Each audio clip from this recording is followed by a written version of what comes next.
course, you couldn't hear me. I was on mute. Can you hear me now? Is everything okay? So everything that I said, the joke that I cracked, all went to waste because you couldn't hear me. I'm very particular about my jokes. Most of the times they don't land. I think this joke would have landed, but unfortunately the audio was off. Am I not audible yet? Are you sure? Okay, wait. Nirpanga is laughing. Definitely I'm audible now. Am I audible, people?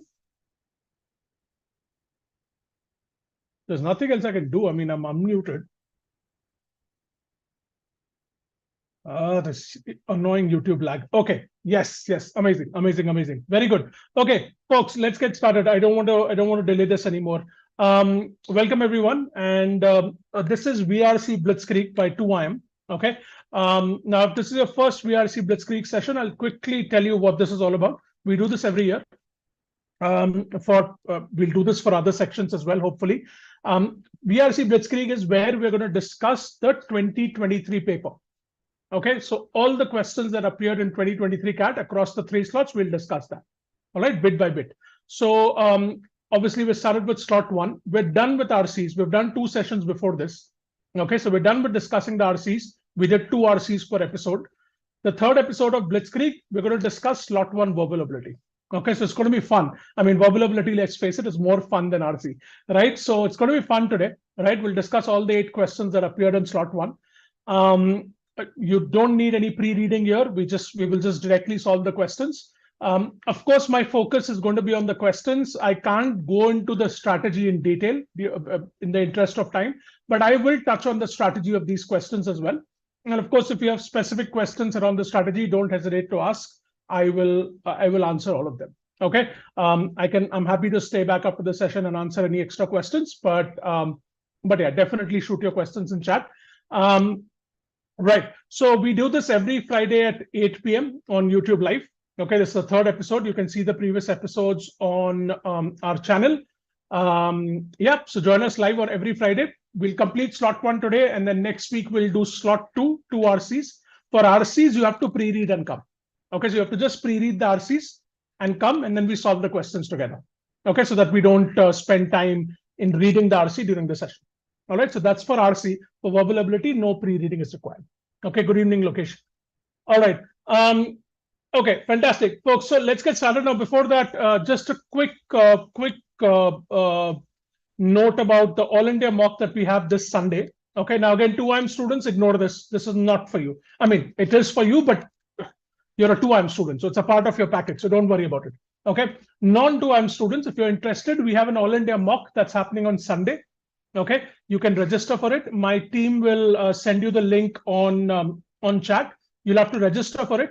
And then it's on Sunday for non-2IM students. There are 3 slots. You'll have to choose a slot. And then on Saturday evening, we'll send you the link to the mock, and you can appear for the mock on Sunday. It's an All India mock. It's absolutely free of cost. There are no strings attached. Like a few people were asking me, right? You know, it's free.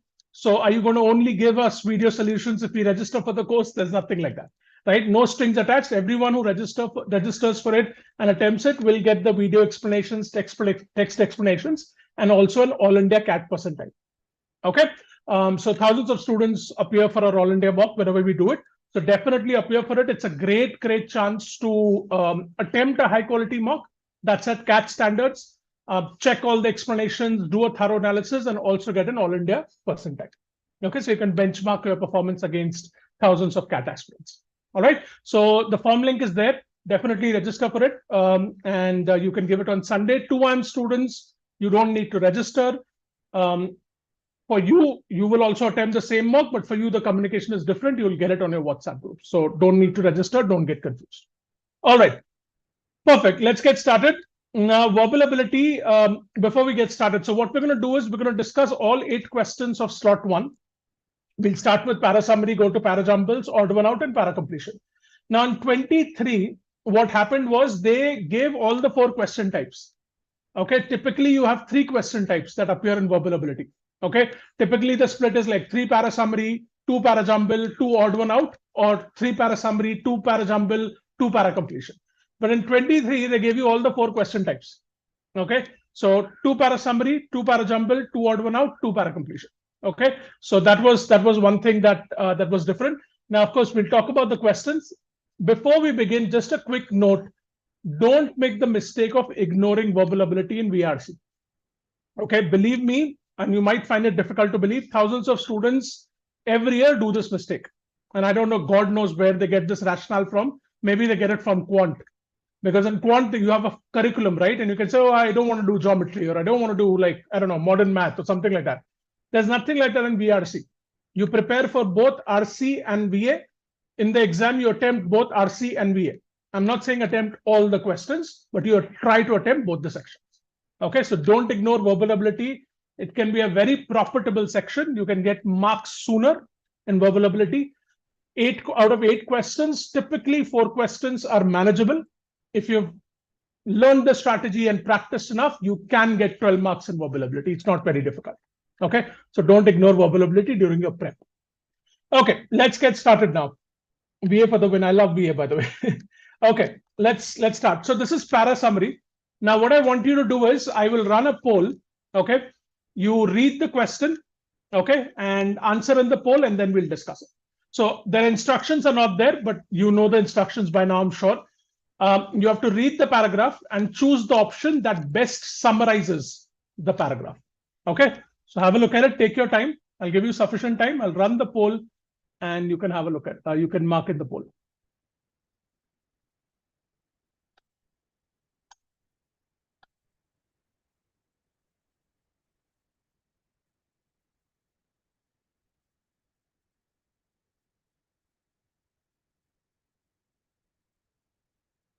The poll is up on your screen. You can mark it, take your time. This is not a speed contest. Okay, I'll give you enough time, and I'll let you know when I'm about to close the poll.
Tanmay, don't give away the answer on chat. I mean, again, we don't know whether that's the correct answer, but till the poll closes, don't mention it on chat. You don't want to influence other students. But I do appreciate your enthusiasm. Okay, I probably would have done the same thing because I'm also like a full Enthu Cutlet student in classes. I've always been like that. I'm still like that. A bit of a teacher's pet, wannabe teacher's pet. I mean, I'm not saying you are that, but I'm just talking about myself. Of course, I recognized you, Tanmay.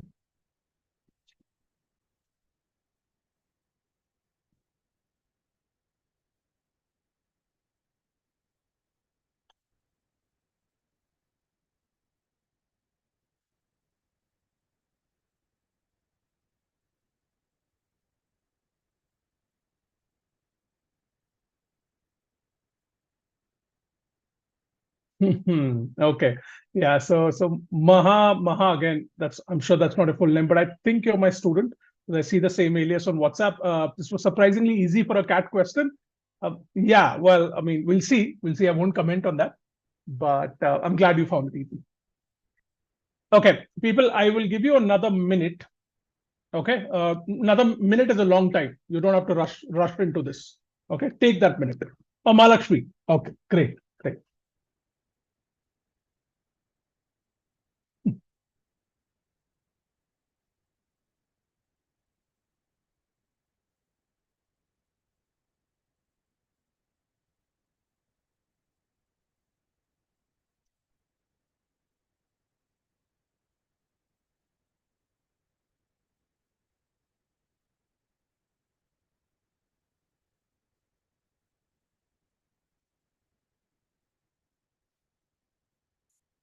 Okay, let's take about 30 seconds more, and we'll close the poll.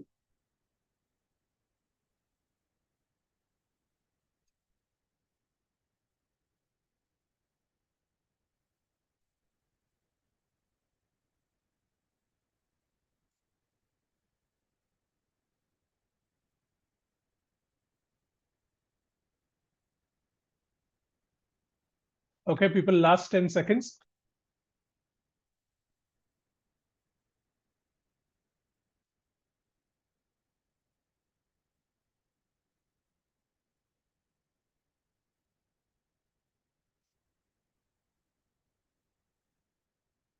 And I will close the poll now.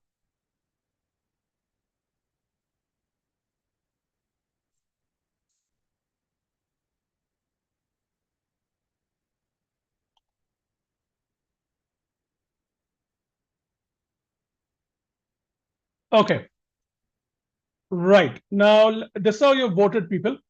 Let's look at it. So there's quite a bit of majority here, right? Very clearly, you're saying that 71% of you are saying that 4 is the answer. That's your first choice. 10% is for 1 and 2. Okay, so 1 and 2, that's your second choice. And then we're finally saying 7% is for 3. So that's your fourth choice. Okay, let's look at it. So now see, in the first question of each question type, I will touch on the strategy a little bit. Again, as I said in the beginning, I can't go into the details of the strategy in the interest of time, but I'm happy to answer questions related to strategy. And the first question, I'll definitely touch on the strategy. So just focus here now. Okay, I'll explain the strategy to attack a para-summary question. All right. The first step in a para-summary question is obviously to read the paragraph, understand it very well, okay, and extract the main points, right? Para summary is like a mini RC. Okay, and an RC also, I tell my students, when you're reading an RC, you've read the RC, you should extract the main idea of the RC before you go to the questions. Similarly, in para summary, you read the paragraph, extract the main points. Now I'm saying main points, right? There can be multiple points which are main. Okay, so we'll extract that and then we'll go to the next step. So let's do the first step, okay, which is reading the paragraph, understanding it, and extracting the main points. All right, let's read this. Colonialism is not a modern phenomenon. Okay. World history is full of examples of one society gradually expanding by incorporating adjacent territory and settling its people on newly conquered territory. Okay. So what this sentence is saying is fairly manageable, right? That colonialism has been going on for a very long time.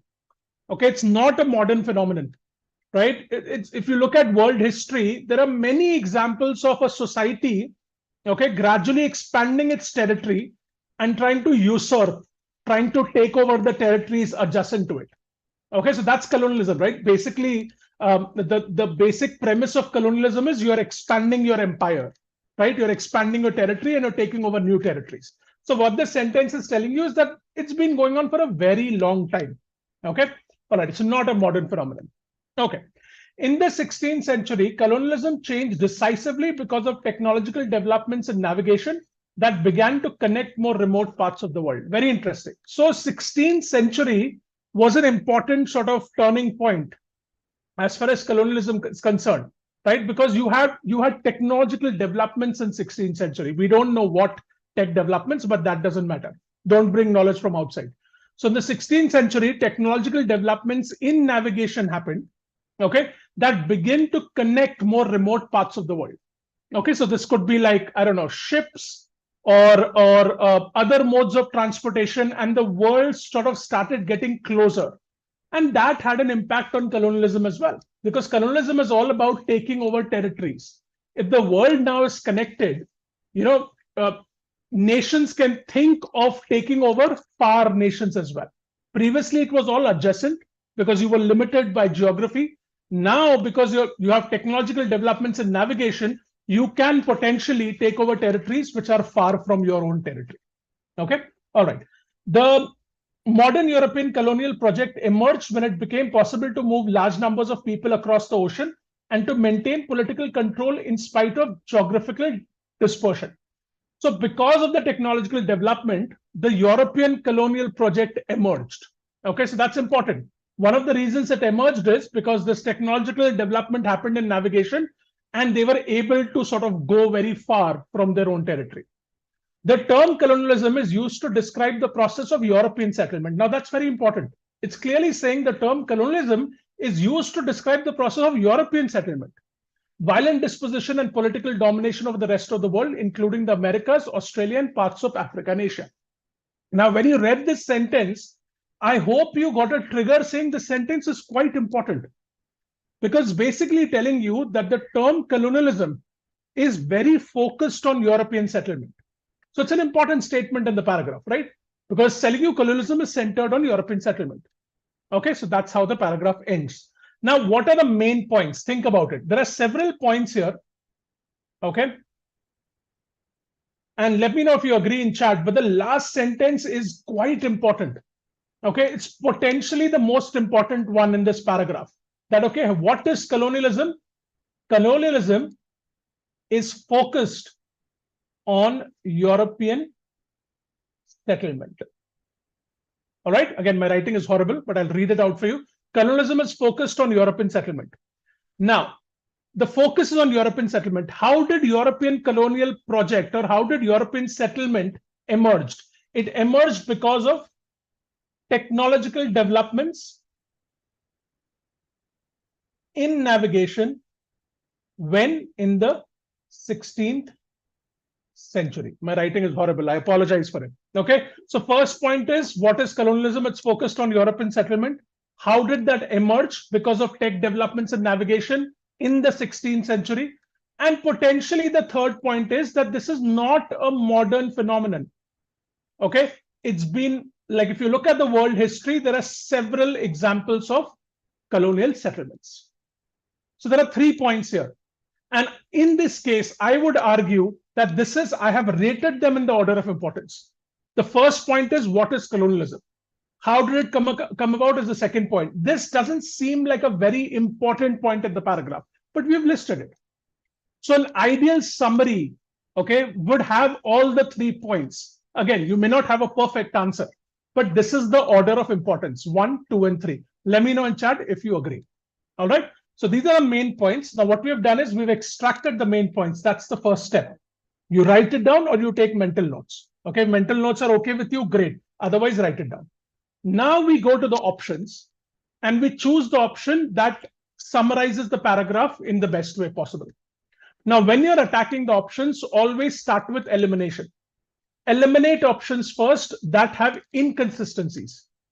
What is inconsistency? That means what the option is saying is not aligned with the paragraph. That is what you should look for in the second step. Okay. And when you're looking at options, always break them up and look for inconsistencies. Let's do that. All right. So it says colonialism surged in the 16th century due to advancements in navigation. Break it up. Is this aligned with the paragraph? It is. I can't wait for your answer because of the lag. But if you disagree, let me know. Now, part A of 1 is aligned with the paragraph. It's consistent. So we can't eliminate. Let's continue. Enabling British settlements abroad and global dominance. Is this part B? Is this consistent with the paragraph? Tell me, is this consistent? Part B of option 1, enabling British settlements abroad and global dominance? No. We are not talking about British settlements. We are talking about European settlements. These are different things. Britain is a part of Europe. Now, see, I'll tell you what happens. If you let your external knowledge come into picture, you will think one is the right answer. Because for us Indians, when we think of colonialism, for us it's Britain. Because they ruled us. We don't think of Europe. We think of British. We think of UK. So that's why it's very important that the question setter has deliberately done this. because they know that you will bring in external knowledge. So chances of you bringing external knowledge are high. So don't bring in external knowledge while you're solving these questions, and always break them up and look for inconsistencies. If you don't break this up, you'll potentially miss British. British is not consistent with the paragraph. The paragraph is saying European. We don't have to bring external knowledge. This is eliminated based on inconsistency. Let's go to the next one. As a result of developments in navigation technology, European colonialism led to the displacement of indigenous populations, okay, and global political changes in the 16th century. Okay, let's look at A. As a result of developments in navigation technology, this is fine. European colonialism led to the displacement of indigenous populations. This is also okay. Okay, because it talks about violent disposition, geographical dispersion, still okay. All right. And global political changes in the 16th century. Is this consistent? Part B of option 2. Are we talking about global political changes in the 16th century? Does it say the European colonialism that happened? Did European colonialism happen in the 16th century according to the paragraph? No. Look at it again. 16th century tech development and navigation happened. There is no timeline given for European colonialism. So saying global political changes in the 16th century is not correct. It's inconsistent. We're going to eliminate this. Let's continue. Colonialism conceptualized in the 16th century. Was it conceptualized in the 16th century? Break it up and see. Does the paragraph? No, that's not the question. Does the paragraph say it was conceptualized in the 16th century? No, it doesn't give you a timeline for that. It talks about tech developments. Colonialism emerged. It could have emerged in the 17th century. How do we know? It's not mentioned. Gone. I only left with one option. Let's see. Technological advancements in navigation in the 16th century. Absolutely correct. Transformed colonialism. Absolutely correct. Enabling Europeans to establish settlements. Absolutely correct. And exert political dominance over distant regions. Absolutely correct. Very good. This is the answer. The answer is 4. Okay. That's the way to solve a parajumble. Quickly, I'm going to summarize this and I won't repeat it for the next question. Okay.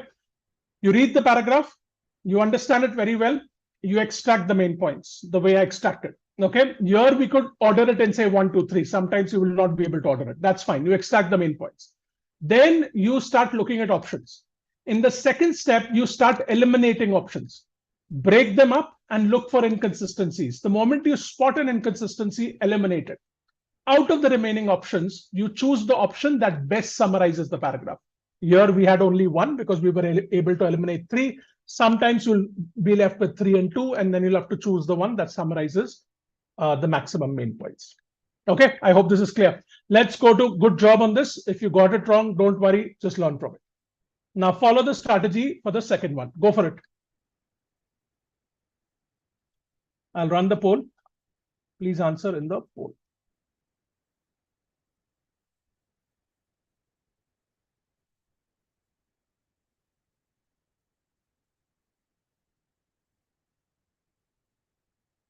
And hit the like button if you're finding it useful. I have to keep saying that on YouTube, but please do, right? Hit the like button on the screen. That just helps us in visibility. Okay.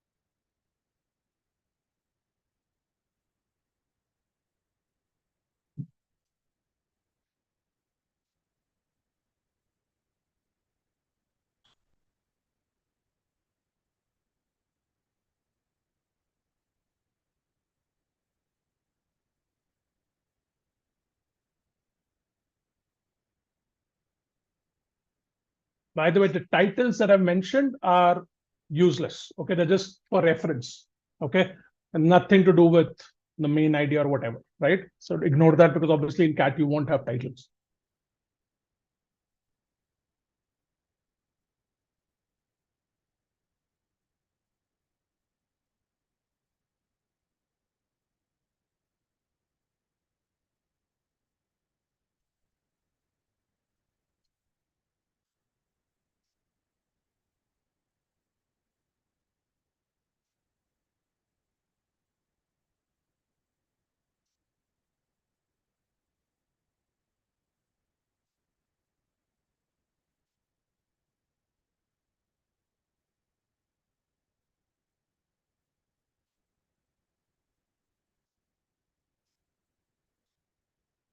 Okay, don't give away the answer on chat, just vote.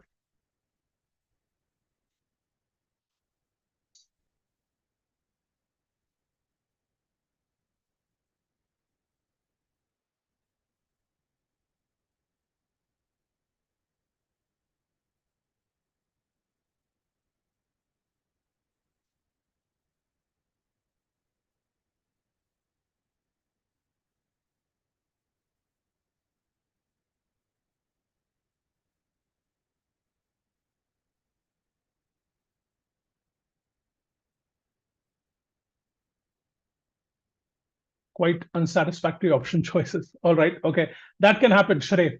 Okay, that can happen. So I always say this, and while you're solving, just hear this out. Don't expect to have perfect options in VRC.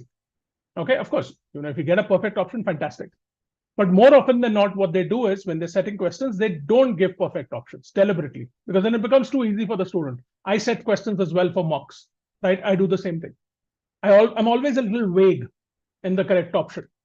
What you need to remember is you're choosing the best option available. And best does not mean perfect. In fact, I always say perfect is the enemy of good in VRC. Okay, so don't go looking at it great. Otherwise, be open that I'm going to choose the best option available. Okay.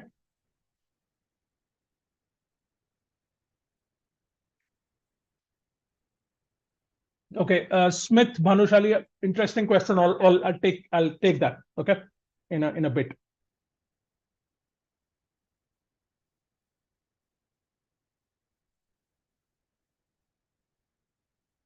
All right, folks, let's take about 30 more seconds.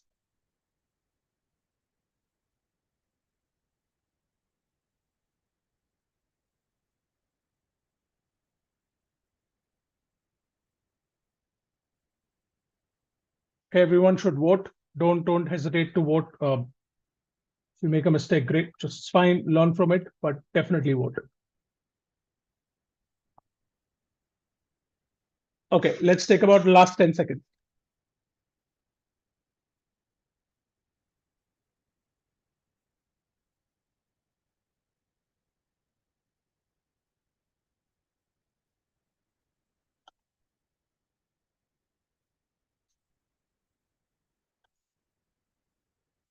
I will close the poll now.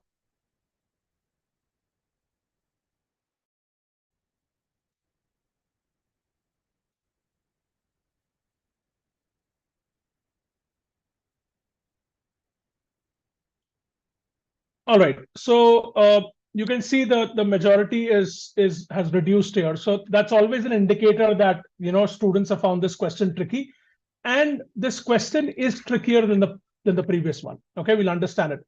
So 55% of you are saying 3. This is your first choice. 27% is saying 1. This is your second choice. 10% is saying 4. This is your third choice. And then 7% is saying 2. This is your fourth choice. Okay, let's look at this. It's an interesting one. I'm not going to repeat the strategy now. We'll read it and we'll extract the main points. Okay, manipulating information was a feature of history long before modern journalism established rules of integrity. Fantastic. Okay, so it's not just happening now, it's been happening for ages. That's what the first sentence is saying. A record dates back to ancient Rome when Antony met Cleopatra, and his political enemy Octavian launched a smear campaign against him with short, sharp slogans written upon coins. Amazing. The perpetrator is the person who's the person who's committing the crime. Okay, so here Octavian is committing the crime. So Octavian is the perpetrator. The perpetrator became the first Roman emperor, and fake news had allowed Octavian to hack the republican system once and for all. Fantastic. Amazing. So this has been going for ages. It happened in the Roman Empire also. What Octavian did was he manipulated information. Okay, and he was very successful by writing sharp slogans against Antony upon coins and propagating fake news. He managed to hack the republican system and come into power. Okay, so he manipulated information, he propagated fake news about his opponent Antony, and he was able to come to power in that era. Okay, so that's what the paragraph is saying, that manipulating information has been going on for a very long time, And we have a record back to Rome when Octavian did this. That is what we have discussed till now, the historical perspective. Okay, let's continue. But the 21st century, interesting. So now there is a transition word. Okay, but indicates that the author is changing tracks and will go in the opposite track. Okay, but the 21st century. So that means the author is now bringing you to present. First, they spoke about the historical perspective. Now they're bringing you to present. But the 21st century has seen the weaponization of information on an unprecedented scale. Powerful new technology makes the fabrication of content simple, and social networks amplify falsehoods peddled by states, populist politicians, and dishonest corporate entities. So what is the sentence saying? That, okay, we have a historical record dating back to Roman Empire, but in the 21st century, the weaponization of information is unprecedented. That means it's very, very severe. It happens at a very high scale. Okay, it's way more egregious, way more severe than what used to happen in the history.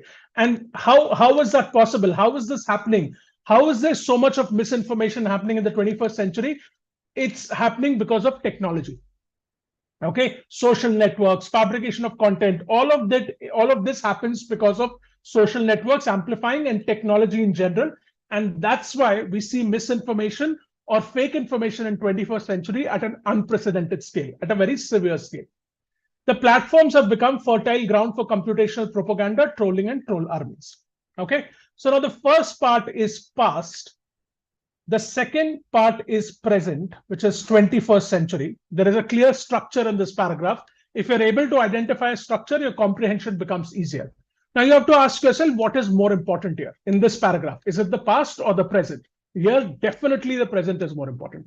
Now there's no rule that the present is always important. There are no rules in BRC. It's English, it's fluid. But in this paragraph, you can clearly see the author is focusing on the 21st century.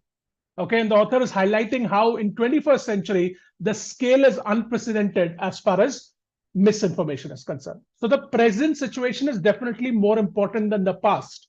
Or in other words, you can say the author has quoted the past just as context for the present. So the main point in order is definitely what's happening in the present. So present first, okay, followed by past. Do you agree? Let me know in chat. If you have a different opinion, let me know. But this is how I would say that, okay, you have the present scenario first and then the past. Now, what are the main points? Okay, in the present situation, we are saying that technology is responsible for a vast amount of misinformation. Okay, so that is the main point. As far as the present is concerned, technology is responsible for the huge scale of misinformation. Okay, again, who uses it, how do they use it? That's all a part of this. But if I were to summarize the main point of present, this is it. Technology is responsible for huge scale of misinformation. And as far as past is concerned, we have the Octavian example. Okay, so we have a example dated back to the Roman Empire where Octavian used misinformation to come into power by spreading propaganda against his opponent Antony. That's the past point. So present and past. Is it more clear? Now it's more confusing. Okay, Athaman, I'm sorry about that. If you're finding it more confusing, I am happy to explain that again towards the end. If it's confusing, but other people, is it clear what I'm saying? Or if it was indeed confusing, I can explain it again. Let me know.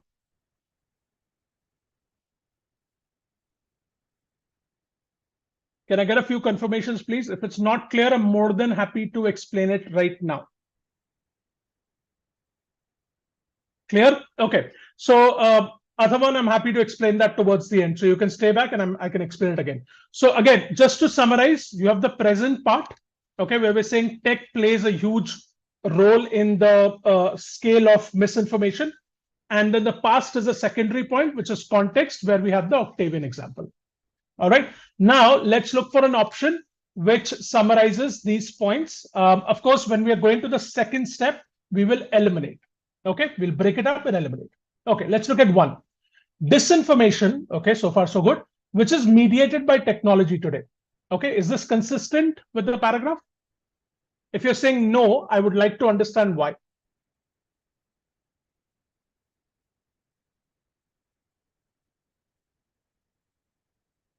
I'll wait for this one since it's important. Is A consistent with the paragraph?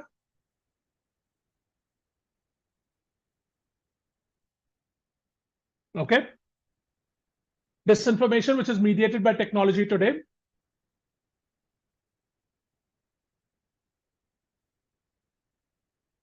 All right. I need more answers, people. Let me know. It's important for us to interact. I think it's not mediated, but fueled. All right. Misinformation is not the same. Misinformation and disinformation is the same. These are synonyms, Shrey. No problem there. Okay. What does mediated mean? Or let's take it this way. Mediation, does it have a positive connotation or a negative connotation? When you say that somebody mediated, okay, or an organization, an entity is mediating, or a country is mediating, or a person is mediating, is that positive or negative?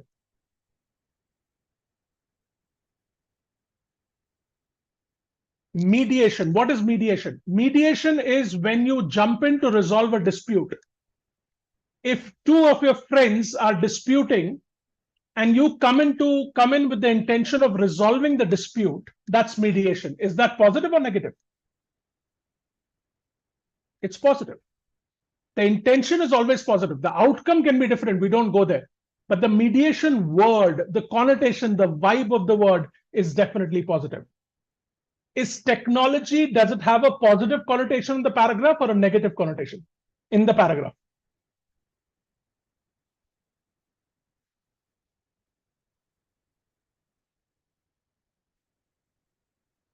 In the paragraph, does technology have it has a negative connotation. So there you go. Now this is very tricky, very, very tricky. A lot of people would have made this mistake. So don't beat yourself up for making this mistake. That's why, people, it's very important to break it up and look for inconsistencies. Read the options very carefully. I always tell my students, read the questions and options like a child, like each and every word. Disinformation, which is mediated by technology. Technology is not mediating disinformation. That doesn't even make sense. Okay, technology is exacerbating. It's making disinformation worse. Okay, it's worsening disinformation. It's not mediating disinformation. Mediating doesn't even make sense. There is a huge inconsistency there, and that's why we're going to eliminate it. This is a very tricky option. A lot of people would have fallen for it, and that happened here as well. Okay, that's why break it up and eliminate. Let's continue. People need to become critical of what they read. Okay, part A. Since historically, weaponization of information has led to corruption. Is this consistent with the paragraph? Is this what the paragraph is saying? That people need to become critical of what they read, since historically weaponization of information has led to corruption? Is there a lesson that the author is providing that people need to become critical of what they read? No, this is completely out of scope. Now, again, this might, if you use knowledge from outside, you're like, oh, misinformation. People have to be careful because that's what we do nowadays, right? We have misinformation everywhere. We have to be careful. If you bring in that external knowledge, you'll fall for this. But this is completely out of scope. This is like a lesson. The author is not giving you a lesson in the paragraph. Okay, doesn't touch on that. Completely out of scope. Eliminated. Inconsistent. Use of information for attaining power. Okay, a practice that is as old as Octavian era is currently fueled by technology. Three parts here: A, B, and C. Use of information for attaining power. Is this consistent? Okay, I'm going to remove all this crap that I've done. Okay, let's look at it again. Use of information for attaining power. Is this consistent? Does the paragraph talk about it? It does. Octavian, that's what Octavian did. Attain power through misinformation. A practice that is as old as Octavian era. This is also consistent. Is fueled by technology. This is also consistent. There is no, see, now we are eliminating based on inconsistencies. Is this a good summary? Don't get into that right now. Here we are only eliminating based on inconsistencies. There is no inconsistency, so I'm going to park it. I've eliminated 1, I've eliminated 2, I'm parking this because I haven't looked at 4. Octavian used fake news to manipulate people, consistent. And attain power and influence, consistent, just as people do today. This is also consistent. It's fair. Let's park this as well.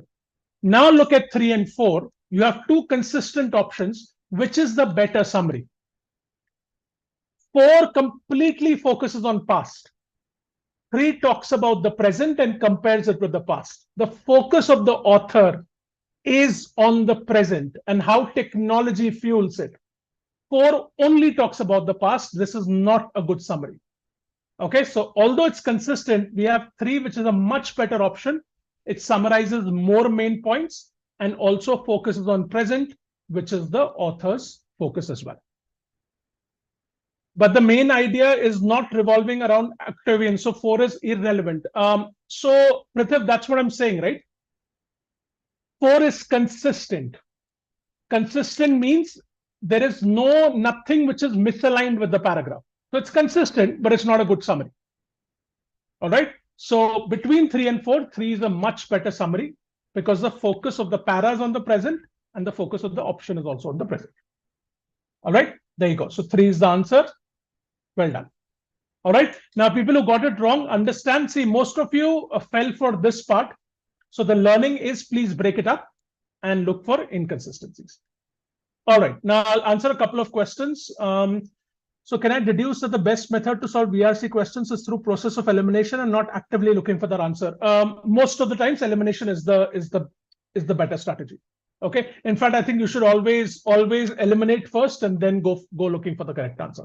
Elimination is a very good strategy for VRC questions. I can't blanket it and say all types of VRC questions, but yeah, wherever possible, use elimination. It will work. Okay. All right. Great. There was also one question here which I wanted to answer.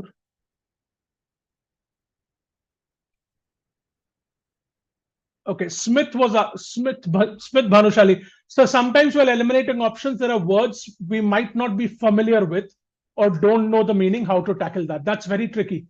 Okay.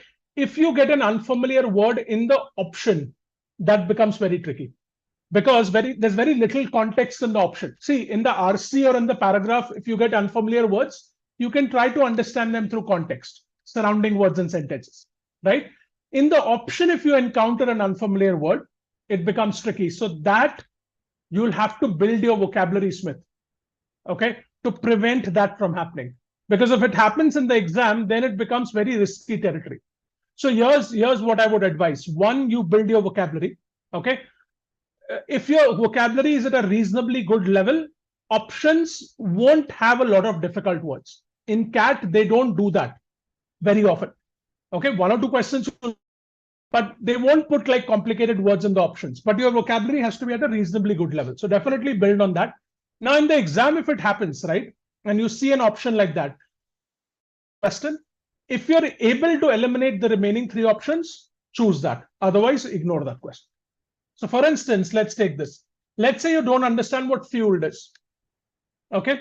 But you're 100% sure that 1, 2, and 4 is not the answer, hypothetically speaking. Then choose 3. Okay. Then there's little risk there, but it's okay. Take that. But if you're not able to eliminate the remaining options and there is a word that's confusing you, then ignore that question. Okay. Because that's too much of a risk. All right. But to avoid that, build your vocabulary. All right, people, let's go to the next one. Sorry, somebody was saying it's Atharvan. If it's not clear still, let me know. Stay back and I'm happy to explain that again. Okay, perfect. Let's go for this one, parajumble. Now we're moving to parajumbles. Solve it on your own and then I'll explain the strategy when I'm giving you the explanation. So here, of course, I can't run a poll. So give me the combination in chat. Go for it, people.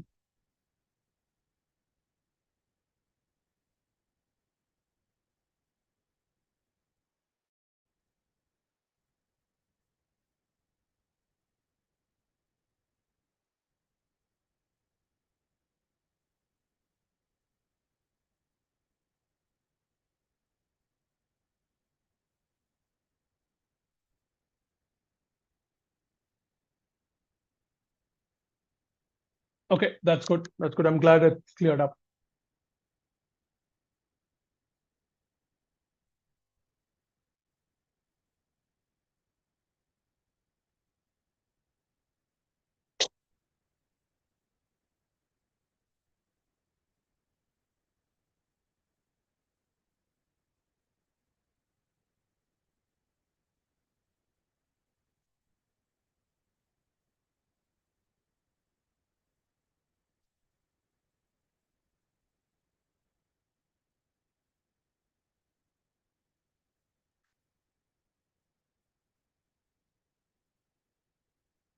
No, it's okay. For this one, Tanmay, you'll have to share the answer, right? Because there's no way I can run the poll here.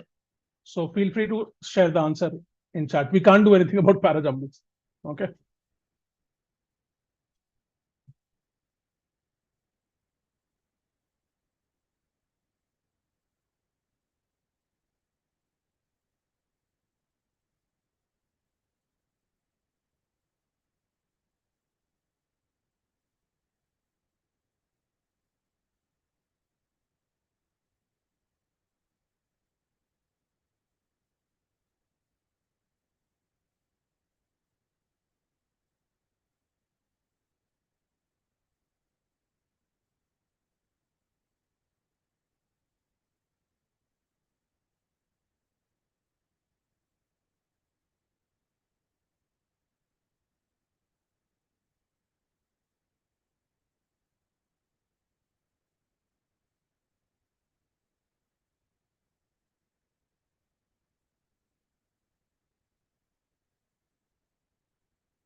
Okay, let's take maybe 30, 45 more seconds and then we'll start discussing. Feel free to include your answer, send your answer on chat.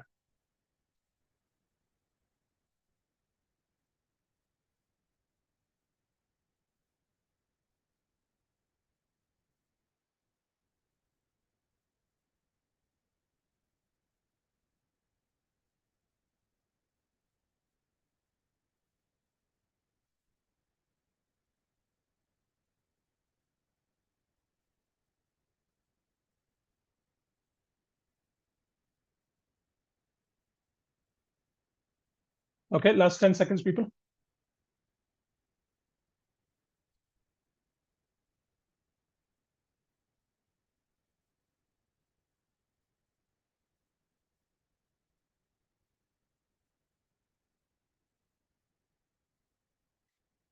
Right, let's start discussing this. Okay, bring your attention back to the screen.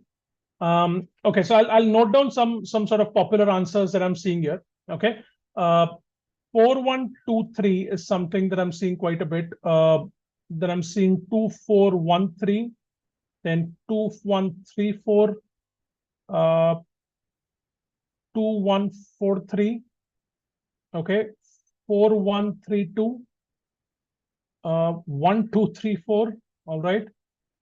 2143, 4312, 2413, 2413 is there, 4312, 4312 is also there. Okay. Okay. So you can see there are a number of combinations, right, that you folks have come up with. So this is a clear indicator that the question is confusing, and this one is confusing, right? The statements are not very difficult to understand, but putting them in a sequence is difficult. So sometimes what happens in parajumbles is the statements are complicated. The English is complicated in the statements. The sequencing is relatively straightforward, but the language is complicated. Here, the language is manageable, but the sequencing is not very straightforward. It's not straightforward at all. It's a difficult question. It's a tricky question. Okay. But of course, there's no negative marking. So you should definitely attempt it within a reasonable amount of time. Okay. Now, here's how you solve parajumbles. You start by reading the statements. Okay. And when you're reading the statement, extract some broad understanding out of each statement. So let's say when you read the first statement, it might come out of nowhere. If this is not the starter statement, if this is somewhere in the middle or at the end, there's no context. So you won't understand the complete statement, but extract some broad understanding. Okay, so that you're able to form links with it. So read the statement fully, extract some broad sense out of it. determine whether it can be the starter statement or not. Okay, starter statements typically are generic statements. The statement that starts the paragraph is typically a general statement without pronouns. Again, this is English, right? It can be a specific statement also. Authors write in different ways. But typically, a starter statement is generic in nature and there are no pronouns. So identify whether this can be a starter statement, and also keep identifying links. Okay, look for the most obvious links in the beginning. Which is the most obvious link? If you're able to spot like one obvious link, then your job becomes much easier. If you're able to spot the starter statement, 50% of your job is done. Okay, so that's how you solve a parajumble. I'll demonstrate it. 1 second. Okay, so I will read the statement, extract some broad sense out of it, and then see whether it is a starter statement or not. In the background, we'll keep identifying links as well. All right, sorry, there's a phone ringing in the background. I'm just going to wait for it to. Okay, all right, sorry about that. Okay, let's read the first statement. Algorithms hosted on the internet are accessed by many, so biases in AI models have resulted in much larger impact, adversely affecting far larger groups of people. So understand this statement. AI is an algorithm. Algorithm, it's hosted on the internet. It's accessed by a lot of people. The reach of that algorithm is very wide, and hence it can adversely affect a large group of people. So in other words, AI model algorithms are hosted on the internet, and because of the wide reach, they have the potential to adversely impact a lot of people because the internet has a huge reach. That's what the statement means. Okay, so extract some understanding, try to rephrase the statement in your head. Ask yourself, can this be a starter statement? It can be. It can be. Okay. This could be a starter statement. I'm assuming that I haven't read the remaining statements. I'm evaluating the statement. Nothing in this statement stops me from saying that this cannot be a starter statement. So it could be a starter statement. I'm just going to write an S there. Okay. All right. Though algorithmic bias is the popular term, the foundation of such bias is not in algorithms, but in the data. Algorithms are not biased, data is, as algorithms merely reflect persistent patterns that are present in the training data. Okay, so a theme is emerging now. Okay, this statement was also talking about biases in AI models and the impact of that bias. Here it's telling you where does the bias reside. We call it algorithmic bias, but the statement is saying the bias is not in the algorithms. The bias is in the training data. We're just trying to understand the statement. Can this be a starter statement? Yes, it's possible. There's nothing here where we can decisively say this can't be the starter statement. So I'm just going to write an S here. Okay. Despite their widespread impact, it is relatively easier to fix AI biases than human-generated biases, as it is simpler to identify the former than try to make people unlearn behaviors learned over generations. Interesting. This statement is also talking about bias, but it's comparing AI to humans. And it says, despite its impact, fixing AI biases is easier. It's simpler because with humans, you have to fix something that they've learned over generations, conditioning. So it's comparing AI biases with human biases and saying AI biases are easier. Okay, can this be a starter statement? Tell me in chat.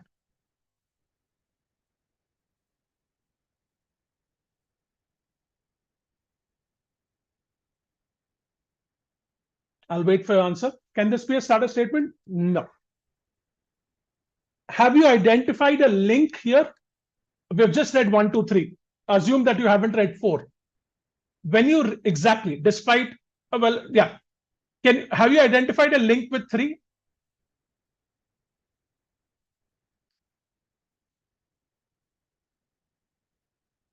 Have you identified a link with 3? 1, 3.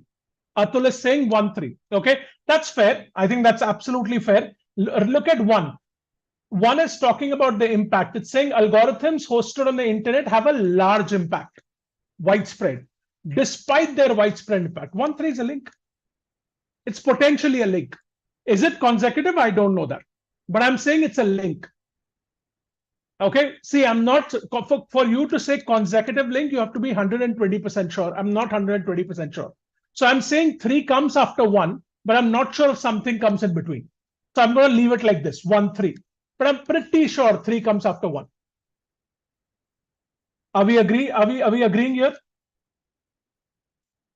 Pradeep is saying, can a paragraph start with despite? Yes, a paragraph can start with despite, but there is a very clear connection between 1 and 3, right? We've already read 1. 1 is saying the impact is very far reaching. 3 is saying despite their widespread impact, it is easier to fix them. There is a problem solution structure there. You have a problem and then you have a solution. And widespread impact is connected to larger impact. 1, 3 is a link. Okay, but we're not sure if it's a consecutive link. So you're going to write 1, 3 in your notepad. 3 is not a starter. So either 1 or 2 is a starter for now. Let's continue. The impact of biased decisions made by humans is localized and geographically confined. But with the advent of AI, the impact of such decisions is spread over a much wider scale. Now, see, there is a theme there. You're talking about wider scale impact here. You're talking about larger impact here. You're talking about widespread impact here. Okay. You have identified 1, 3 as a link, not a consecutive link. 1, 3 as a link. Where do you think 4 will come?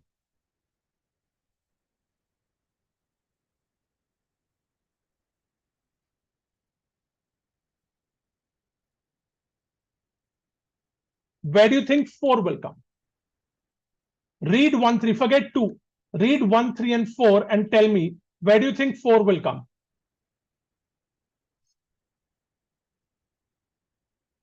What is 4 talking about? Read it again, and I want you to read it again and approach it with an open mind, people, because this takes a little bit of a time to understand. Okay?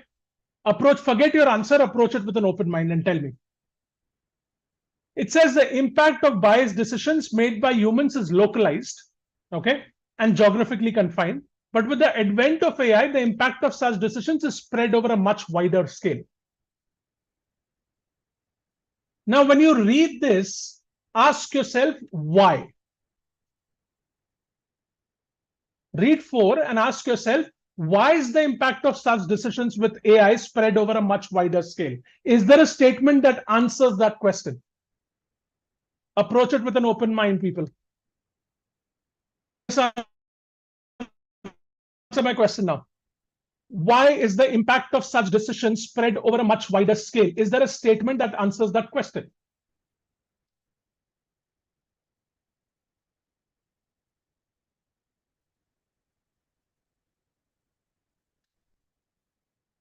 Think. I need more answers. Forget before and after. I'm asking you, is there a statement that answers this question? Why is the impact of such decisions spread over a much wider scale? Correct, Atul. Good job. Okay, people, it says the impact of such decisions is spread over a much wider scale. Why? Because they're hosted on the internet. 1 answers that question. So 4 is the general statement. 1 is giving you specifics or the reason for the point mentioned in 4. The impact is spread over a wider scale. Why? Because algorithms are hosted on the internet. So you have 4, then you have 1. 4, 1 is a very strong consecutive link. It's not obvious, but it is a strong consecutive link. And 3 comes after 1.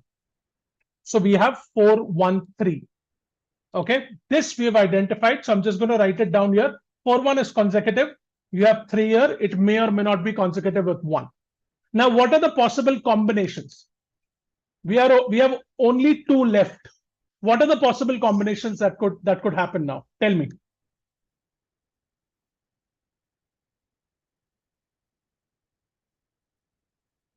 You can have 2, 4, 1, 3.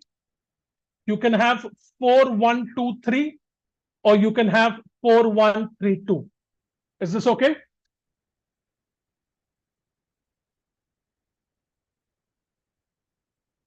Are these the possible combinations? This is important for you to determine because this is the last step of solving parajumbles. You have some links. Now you have some possible combinations. So see if there are finite combinations. I'm saying 4-1 is consecutive. 1-3 is non-consecutive. These are the possible combinations: A, B, C. 2-4-1-3 or 4-1-2-3 or 4-1-3-2.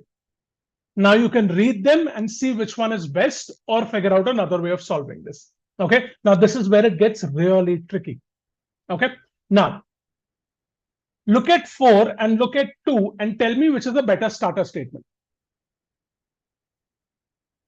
Which is more general in nature?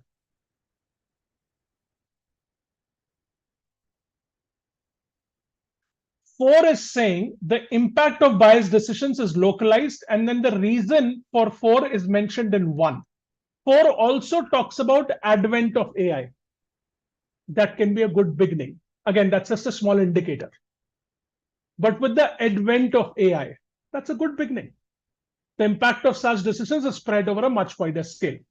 Then we have algorithms hosted. So the reason why that happens, because they're hosted on the internet. Okay. Then it tells you that the bias is not in the algorithm, the bias is in the data, and that's why it's easier to fix AI biases. So the flow is 4-1-2-3. Again, I'll explain it. Starts with advent of AI, impact is spread over a wider scale, explains the reason because of internet in 1, tells you that the bias is not an algorithm, it's in data, clarifies that. And that is the reason why it's easier to fix AI biases, because it resides in data as compared to human biases. So the answer is 4-1-2-3. It's very tricky. Okay, I'm not surprised that you gave me this 4-1-3-2. That's very, very close. Even 2-4-1-3 sounds very likely. But between 2 and 4, 4 is a much better starter statement, and the flow is much better. 2-4-1-3, if you read, it's abrupt as compared to 4-1-2-3. Okay, so the answer is 4-1-2-3. It's a tricky one. This one, out of the 2 parajumbles, this one was definitely tricky. So see, what you do in exam is you will get tricky parajumbles. Okay, don't waste an inordinate amount of time on parajumbles. Right, attempt it. Okay, if it's manageable, like when you start attempting it, if you're able to identify starter, if you're able to identify some links, then you can spend about 2 minutes or even 2 minutes 10 seconds to solve the parajumble. But within a minute, if you're like, okay, this is not going anywhere, don't spend a lot of time. Within a minute 15 seconds, just punch in something and move on. Okay, if it's turning out to be difficult. All right. Okay, perfect. Let's go to the next one. We'll handle questions about this one at the end because I want to finish other questions. Let's go to this one. Solve this one. All right. Until you solve this, I will answer Janay's question. So for improvement in RC comprehension, practice more RC or read more. Janay, to be very honest, both are important. Okay. There is a 2-pronged strategy to attack VRC. You have to do leisure reading, okay, which is like recreational reading, and you have to practice a ton of questions. Both have to be done. Okay. If you're a non-reader, Janay, you will have to convert yourself into a reader. There's no other way out. Think about it. VRC is at the core testing your reading skills. Okay. So you have to become a reader. So what I would suggest, Janay, is start reading, and you don't have to start with complicated because you're a non-reader, right? Start with something that you really enjoy. I'm sure there is one or two genres that you really enjoy, whether it is fiction, whether it is technology, whether it is business, economics, whatever it is, biology, science, I don't know, philosophy, whatever you enjoy. Start by reading that. Start with 15 minutes a day. 15 minutes is nothing. Everyone can read for 15 minutes. Even Prime Minister Modi can find 15 minutes to read. So start with that. You like to read about animals? Great. Start reading that. Okay. Look for, I don't know specifically animals, biological sciences publications, but on the internet search, I'm sure there are wildlife magazines and stuff. Start with 15 minutes. Do that for a week. Next week, raise it to 20 minutes, and then start reading other genres slowly. Okay. Even if you read 30 minutes a day, I mean, ideally, I would say 45 minutes to 1 hour. I tell my students 1 hour, but for you, since you're saying non-reader, 30 to 40 minutes per day, if you can manage, eventually, with practice of RC questions, you'll be in a good, you can do it well. You can do well in VRC. Okay, so please start reading and start with 15 minutes and then slowly, gradually raise it. Okay, all right. People, give me your answers in chat.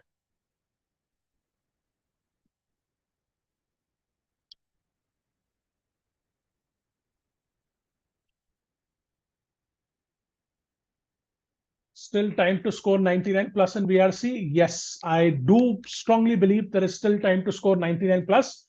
But if you're starting now and you're a non-reader, it will require a lot of effort. Okay, and you will have to start today. There is no buffer time anymore. Absolutely no buffer time. So start today. And if you're aiming for 99 plus, remove this notion from your head that you're a non-reader as soon as possible. Okay, CAT will not care whether you're reader or non-reader. It's still going to, 1/3 of your exam will still be VRC. So start now. And no, there is no 500 RC and all that. I don't believe in that. Okay, people, give me your answers.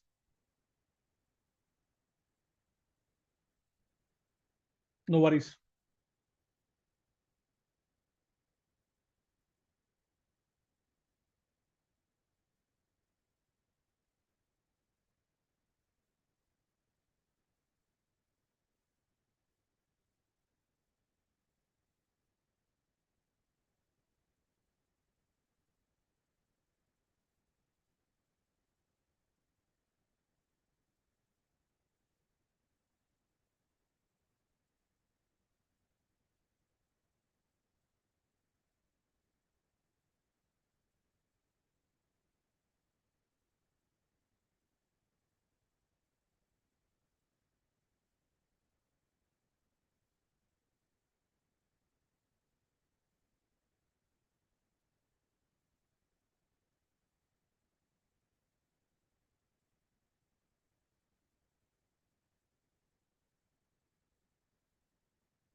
Interesting answers. This one is also tricky, but it's not as tricky as the previous one. But I would say it's kind of like deceptive. It's a little deceptive somewhere. Okay. Should we start discussing it? Give you 10 more seconds.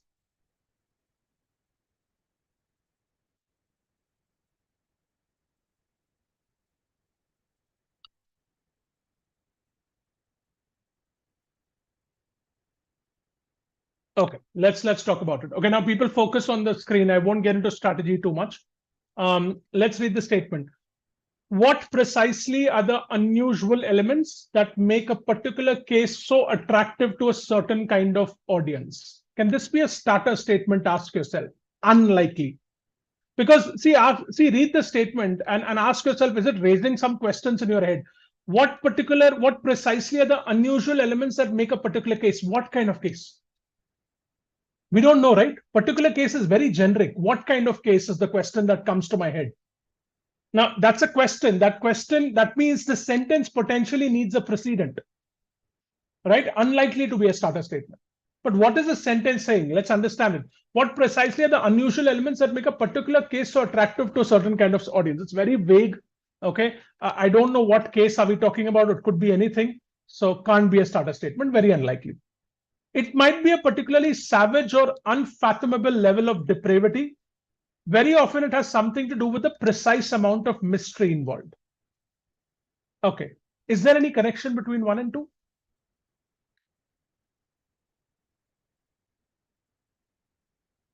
Ask yourself that.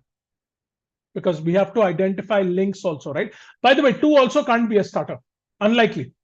It might be a particularly savage or unfathomable. It clearly needs a precedent. Is there a connection between 1 and 2?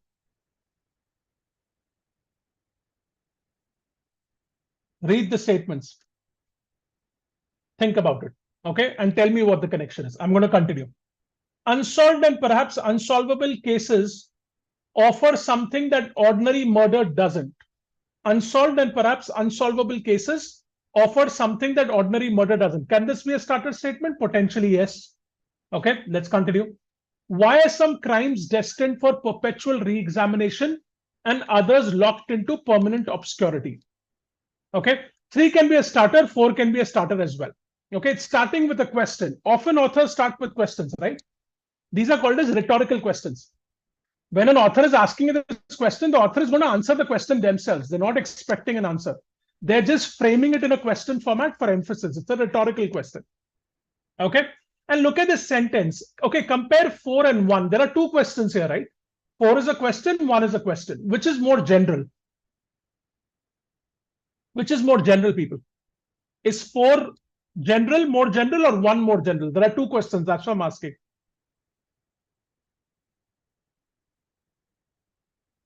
Definitely 4 is more general. It's talking about crimes in general, right? This is talking about case. If I put 1 after 4, then that question that I had in mind gets solved. What kind of case? Criminal cases. Okay. Why are some crimes destined for perpetual re-examination and others locked into permanent obscurity? This is a good starter statement. What precisely are the unusual elements that make a particular case so attractive to a certain kind of audience? Now let's look for the most obvious link. Starter is a little confusing. We'll look for the most obvious link. What precisely are the unusual elements that make a particular case so attractive to a certain kind of audience? Is 2 giving you those unusual elements?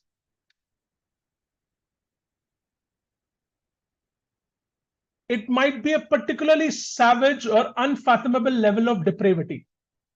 It has to can be with the precise amount of mystery involved. Aren't those unusual elements?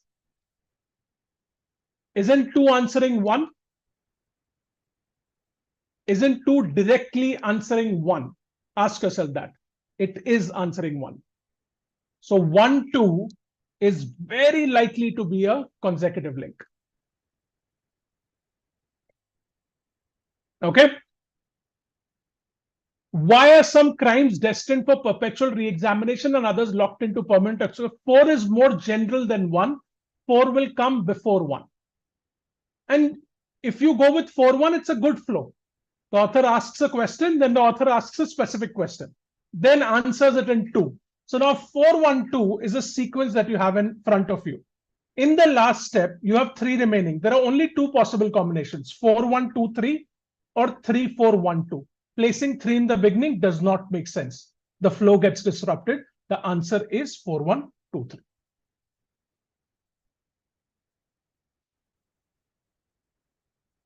Okay, Hania is saying unsolved. 3 also answers 1. Let's look at it. Unsolved and perhaps unsolvable cases offer something that ordinary murder doesn't. How is it answering 1 in a better way than 2? 1 is saying unusual elements. 2 is clearly telling you what those unusual elements are. 1 is adding to that question. Unsolved and perhaps unsolvable cases offer something that ordinary murder doesn't. It's not directly answering 1. 3 is not giving me those unusual elements on a platter. 2 is giving me those unusual elements on a platter, particularly savage or unfathomable level of depravity, precise amount of mystery involved. 2 is much better an answer to 1 than 3. So 2 has to come after 1. 4-1-2-3 is a combination. 3 placing 3 in the beginning will not make sense. Okay, I hope this is clear. All right. Now see, here what you need to remember with parajumbles is, and I always tell this to my students, you do all of your strategy. In the last step, always check your answer with other relevant possible combinations. So for instance, if a lot of you had 4-2-1-3. Okay. In this case, in the last step, you could have checked 4-1-2-3. Like check other possible combinations. I'm not saying go crazy and check 10 combinations. But if there is a doubt in your head, flip 2-1 and 1-2 and see which one is better. Or a lot of times these last 2 digits get flipped. So you can do that in step 3 as well. So step 3, you should be checking for other possible combinations. And that will increase your accuracy. Okay, so spend an extra 10, 15, 20 seconds to do those checks to see if there is another combination which is better. And very often than not, you will see your accuracy goes up. Okay. All right. But 3 explains why such cases stir up interest. So why can't it be 4312? Why are some crimes destined for perpetual re-examination and others locked into permanent obscurity? Unsolved and perhaps unsolvable cases offer something that ordinary murder doesn't. Why? What precisely are the unusual elements it might be? No, the flow. Look at the flow, and the flow is not good, right? I mean, we are asking a broad question, then we are asking a specific question. It's very closely related. Okay, and 3 is the concluding statement. It says unsolved and perhaps unsolvable cases offer something that ordinary murder doesn't. Okay, see here it's talking about precise amount of mystery involved. Okay, look at it again. All right. Here we are saying unusual elements. Often it says it has something to do with the precise amount of mystery involved. This links it to unsolvable cases. There is a link there, right? That precise amount of mystery is linked to unsolvable cases. So therefore 3 comes after 2. And it's a concluding statement. 4312 is an abrupt flow, especially if you compare it to 4123. All right. Okay. Perfect. Let's go to the next one. All right, we'll go to odd one out. Now, before that, very quickly, we are doing an all India mock. I said that in the beginning as well. 2IIM students, you don't have to worry about it. It's automatically a part of your course, and you'll get communication about it on your WhatsApp groups. If you're a non-2IIM student, you can register for it. It's completely free.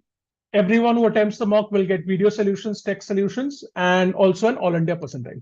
Okay, so our team, the link is pinned there. Just register for it. For non-2IIM students, it will be on Sunday. And if you register for it, we'll send you the link on Saturday evening. Okay, so go for it, fill that form, and our team will send you the link, email you the link on Saturday evening. You can attempt it on Sunday. Thousands of students are going to be giving it. So it's a good chance to benchmark your performance. Okay, all right, let's do odd one out. We'll go a little faster now. Okay, here I'll run a poll. Remember, odd one out in CAT is typically theta, but here I'm running a poll. Okay, it's not MCQ typically, but just for the sake of this session, I'm running it as a MCQ.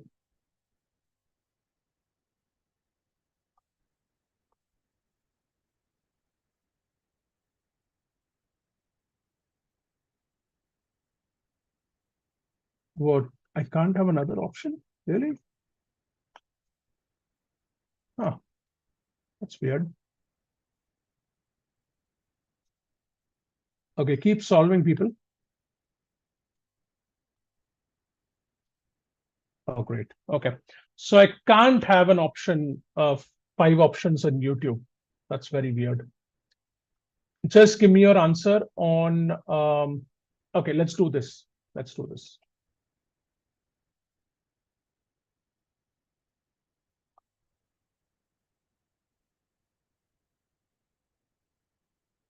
Okay, I can't put another option, very weirdly.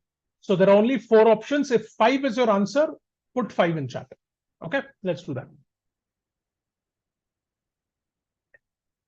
Okay, in the meantime, I'll answer Pradeep's question. Do all good authors follow same strategy of putting sentences after the other when writing something? Okay, wait, I can't see his question. Hold on.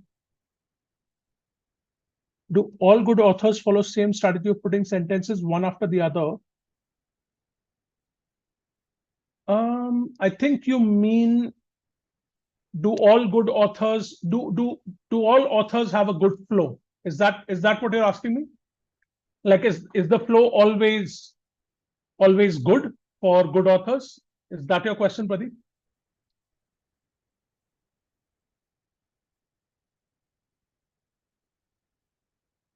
Right. No, that's a good question. See, one thing you have to understand, authors have different writing styles. Okay, that's why I'm saying there are no rules in VRC. Like even in parajumbles, right? There are different kinds of flows that you can look for, general to specific, concept to example, descriptive to non-descriptive references, right? But these are just guidelines. Now, typically authors will give you a concept and then give examples. There are some authors that start with an example, go to the concept. You get my point? So there are typical flows that authors use more often than not, but there can always be exceptions. Okay, so you just have to be open to that, and that's where parajumbles become tricky. Okay, so definitely learn the standard flows, but remember these are guidelines, not rules. Okay.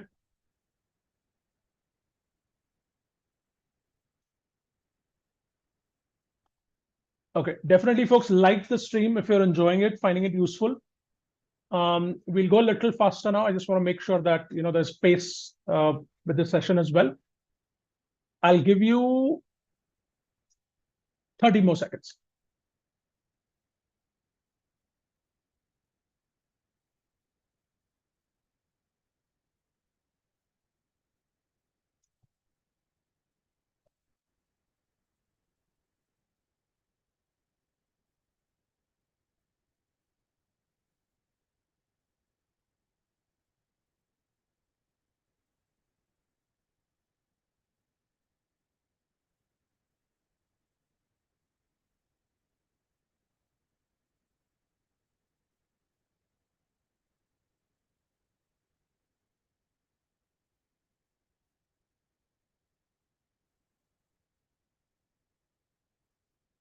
Okay, last 10 seconds, people.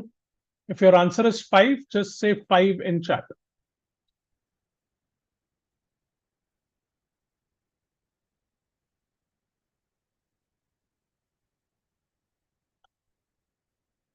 I will end the poll now.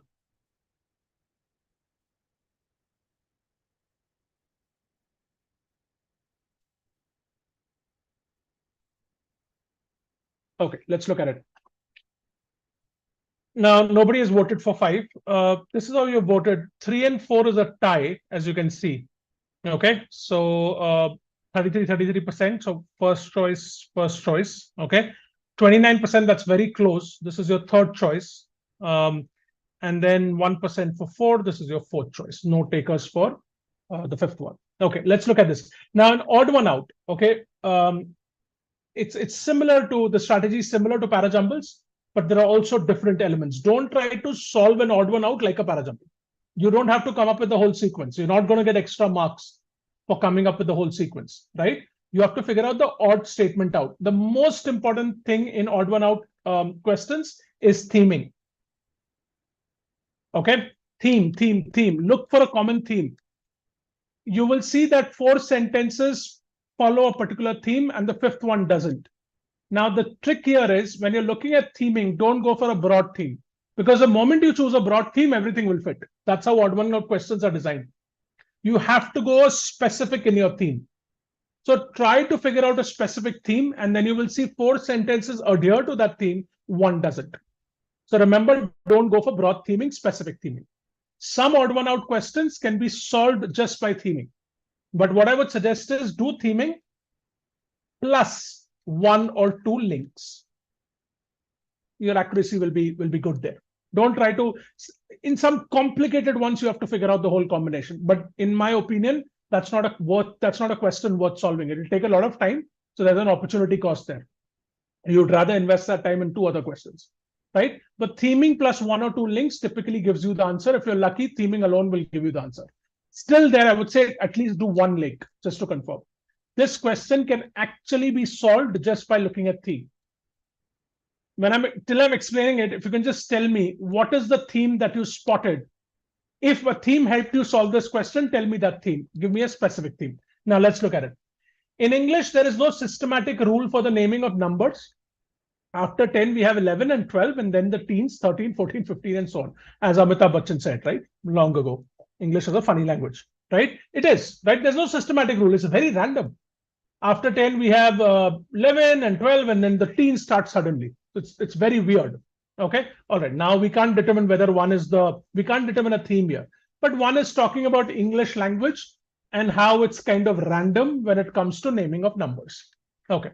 Even more confusingly, some English words invert the numbers they refer to. The word 14 puts the 4 first, even though it appears last. And these 1 and 2 seems to be connected, right?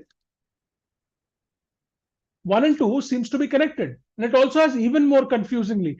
1 already has some confusion.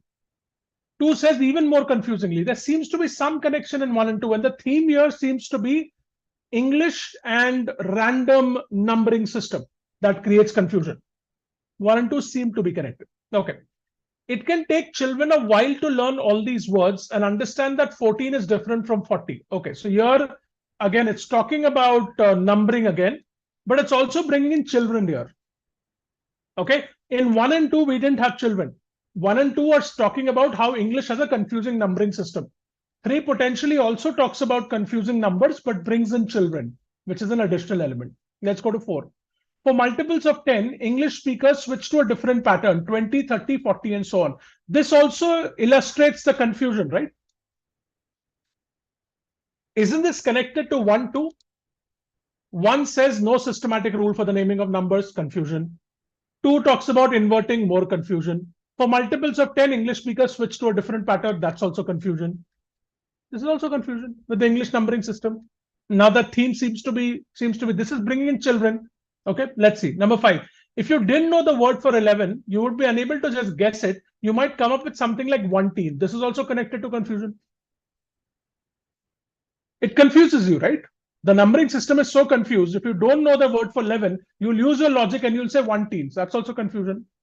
So now 1, 2, 4, 5 are talking about confusion with the English numbering system. 3 is bringing in children and learning, which seems to be outside the theme. Now, again, you have to be a little specific with your theme.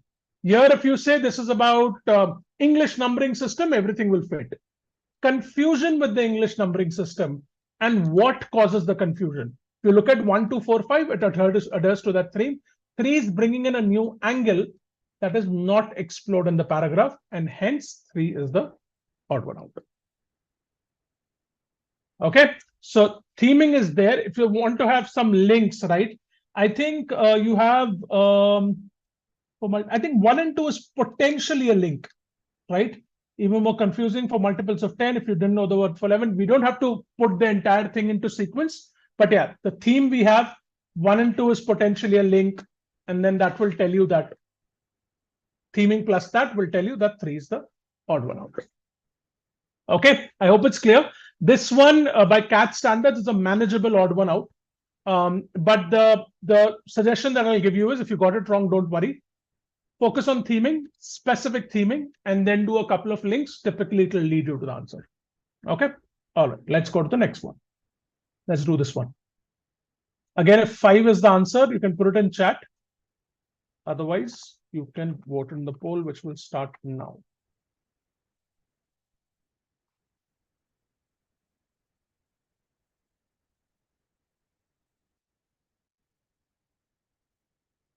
Okay, I'll answer Shubhankar's question in the meantime. You guys keep solving.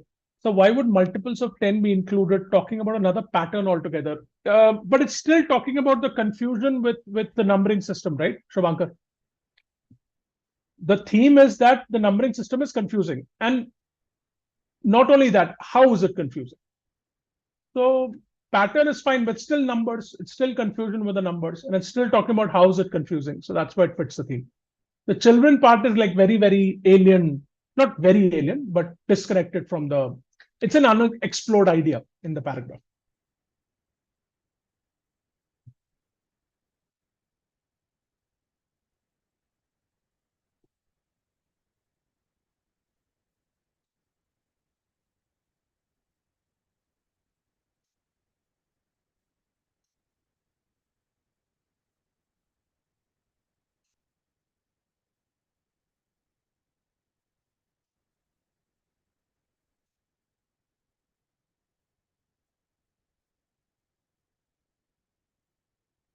No worries, Shubhankar.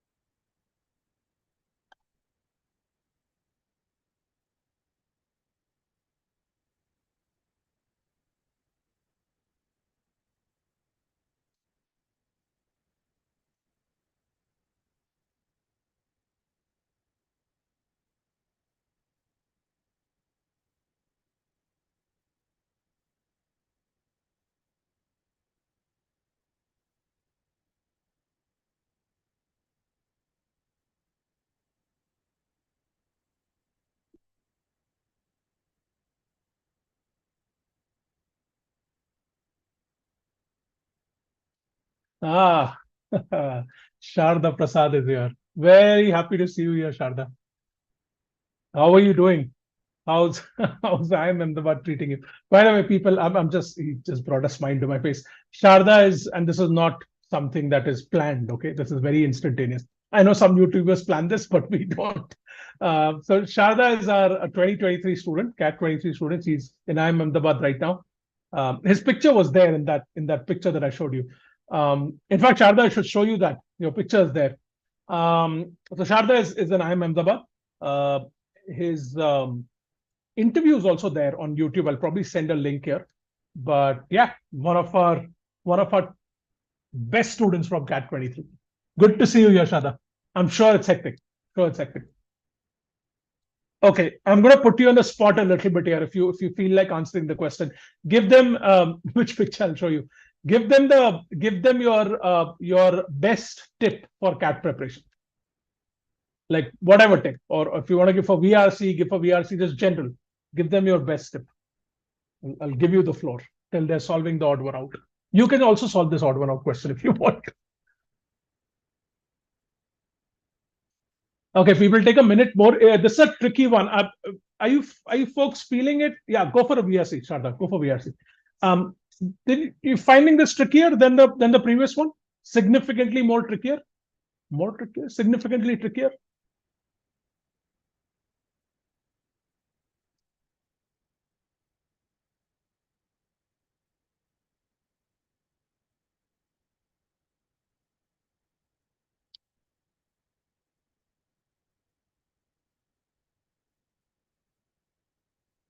Yeah. Okay. All right. People, I'll close the poll in 10 seconds.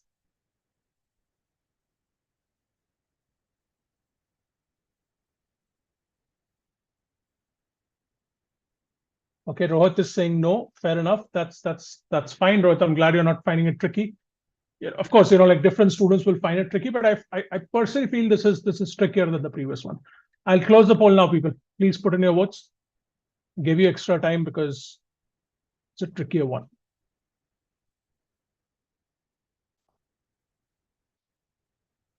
Okay. All right. And we'll wait for Sharda to give his VRC tip also. And then Sharda, I'll show you let me actually show you the picture right now. Hold on. People, sorry for this, but just let me. Sharda is somewhere here. Yeah, here you go. This is you. Yeah, anyway, let's go back. Okay. All right. There's a theme. Okay. So Suraj is saying he was able to pick a theme. Let's do this. Having an appreciation for the workings of another person's mind is considered a prerequisite for natural language acquisition, strategic social interaction, reflexive thought, and moral judgment. It's a loaded statement. Okay. So it's saying that it's important to have an appreciation for the workings of another person's mind, or it's important to understand another person's mind, right? Why is it important? Because it's considered a prerequisite for number of things, number of abilities, right? Natural language acquisition, strategic social interaction, reflexive thought, moral judgment, very, very important, right? All of these are very important. And you need to understand the person's mind to even begin to sort of acquire these skills. That's what one is saying. We're trying to get a broad understanding of what the statement is saying. Okay. And I'll come down to what Sharda is saying in a bit. Okay. It is a theory of mind, though some scholars prefer to call it mentalizing or mind reading, which is important for the development of one's cognitive abilities. Okay. The first statement was talking about understanding another person's mind because it's important for other skills. Here is saying it is a theory of mind.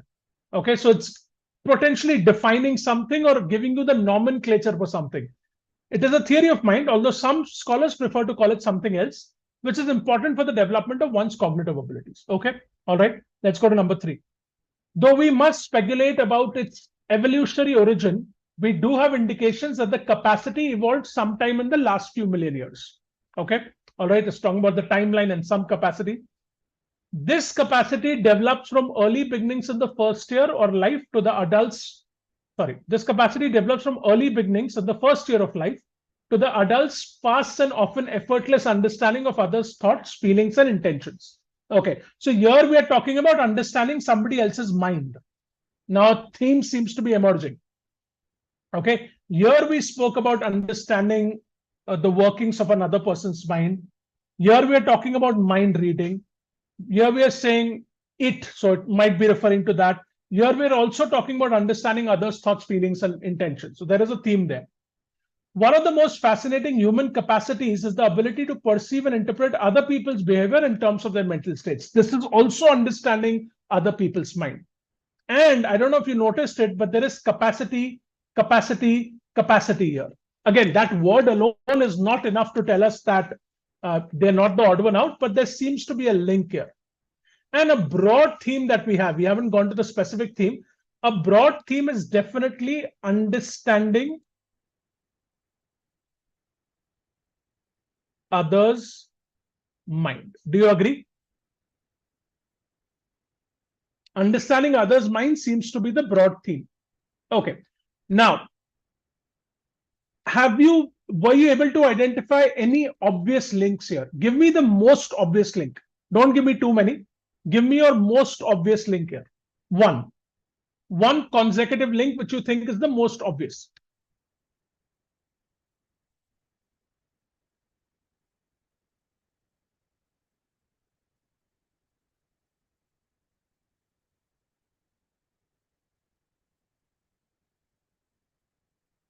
Your most obvious consecutive link. Come on, people.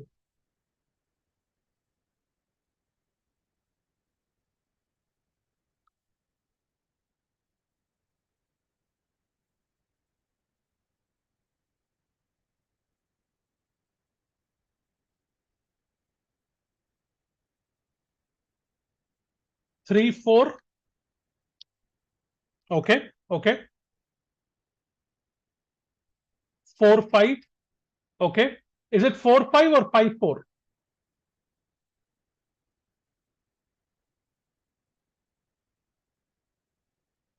Is it 4, 5 or 5, 4? Were you able to identify the starter here?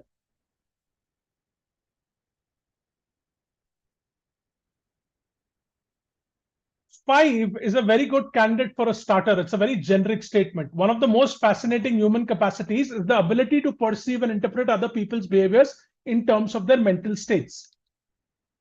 This capacity, okay, so it links to 5, develops from early beginnings in the first year. It's talking about early beginnings development. First, it says, what is this capacity? How does this develop? 5, 4 is a very good consecutive link. And 5 is most likely the starter there. Okay, so we have one link there. We have a starter statement. We know that broadly it's understanding other people's mind.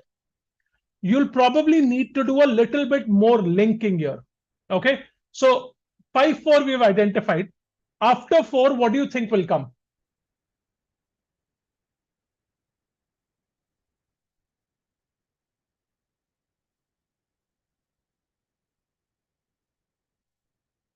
One. Okay, all right. Anne says 1. Potentially 1 can come after 4. All right. Now let's look at it. So 5, 4 you've identified. Just pay attention, people. It's a little long drawn explanation. 5, 4 you've identified as a consecutive link. So that means 5 and 4 cannot be the odd one out. It can't be. It's a pair. 1, 2, or 3 is the odd one out. Now look at 3. 3 talks about capacity and talks about its evolutionary origin. It's very likely connected to 5, 4 in some way, because it talks about when did we sort of evolve into this. So 3 is very unlikely to be the odd one out. Considering that you've identified that 5, 4 is a consecutive link, it's very unlikely that 3 is the odd one out. It connects. So we can eliminate 3. The question here is between 1 and 2. Which one is the odd one out? Now look at 1 and 2 critically. Connected to 5, 4, 3. I'm not saying 5, 4, 3 is a sequence. 5, 4 is a sequence. 5, 4, 3 is definitely a part of the paragraph. Now, between 1 and 2, what do you think is the odd one out?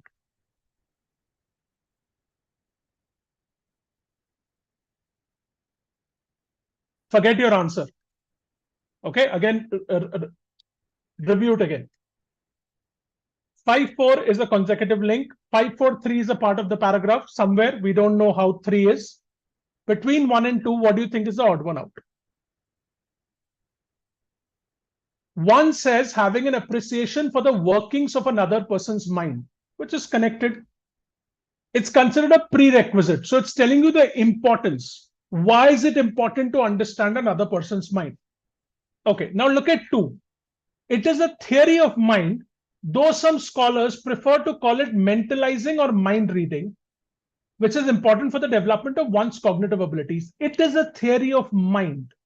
Now, you can potentially argue and say that this is connected to the capacity that we're talking about, right? It is a theory of mind. It's connected to the capacity. But can you be 100% sure here? When 2 says it is a theory of mind, can you be 100% sure that it's connected to the capacity that 5-4 is talking about? Ask yourself that. You can't be 100% sure. Okay. There is, yes, likely there is a connection, but there is something missing there. Connecting 2 to 5-4-3, there is a missing statement there. You can't be 100% sure that it's the theory of mind is referring to the capacity. Okay, that mind reading might have confused you, but it can be anything else. So that's the reason 2 is the odd one out. There is a missing link there. This is probably a part of the larger article, but the connection is not there with the paragraph. And also look at it this way. The secondary reason is this is focusing on the nomenclature. 1, 3, 4, 5 is talking about the capacity and the importance of capacity in 1. 2 is focusing on the nomenclature. That's a secondary reason as to why it's the odd one out. But the primary reason is we don't know whether theory of mind can be connected to capacity. Okay, it's a very tricky one, but the answer is 2. All right. Okay, let's go to the next question type. So we have two more questions remaining. Let's do the para completion. Okay, so this is again, remember in the exam, I haven't given you the options, but in the exam, it is an MCQ. All right, so I will. Okay, it's an MCQ in the exam, and therefore there's a negative marking in the exam. Remember that. I'm sure you know that already. Here I haven't given it because it's obvious that it will be, 1, 2, 3, 4. Okay, go for it, people. Yeah, what Sharda, I read his messages. I think that's a very good tip. A zero error mock. What he's saying is absolutely correct. It's a very, very useful concept. I will also try to send you a video where Rajesh sir explains what a zero error mock is.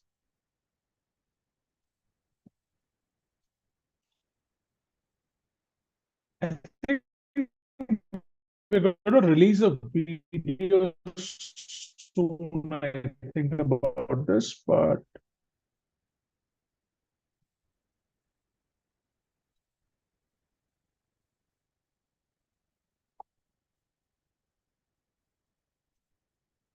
yeah, I'll give you that.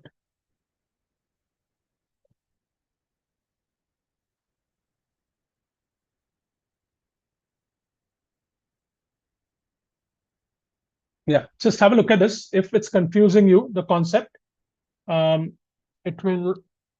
video will help you. We're also going to release a video very soon where Rajesh sir will talk about it, but definitely check out the video later. I can elaborate for a minute, Sharda. I'll finish the session and then towards the end I'll elaborate on it. Okay, definitely.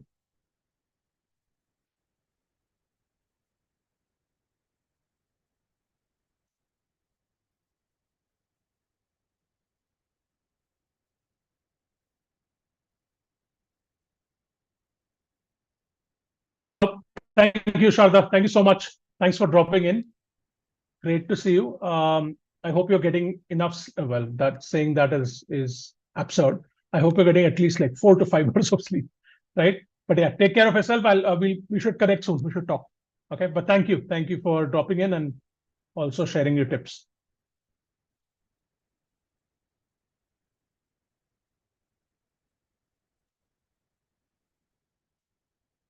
Are you sleeping really well? That's good. That's good. Very good. I'm glad to hear that.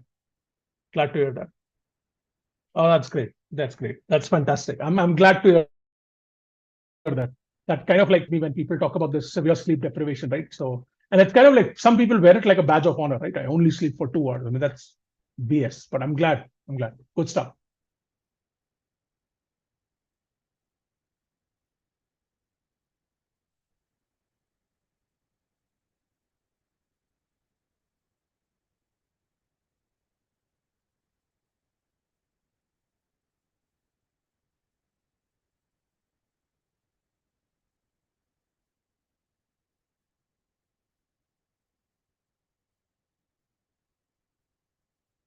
Okay, people, I'll give you 30 more seconds.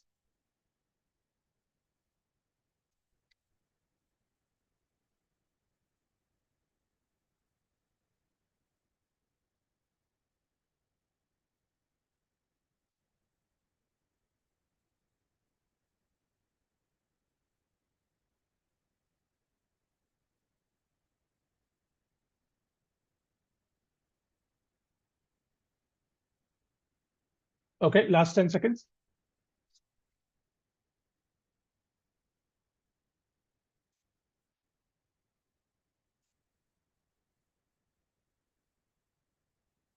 And let's end the poll now.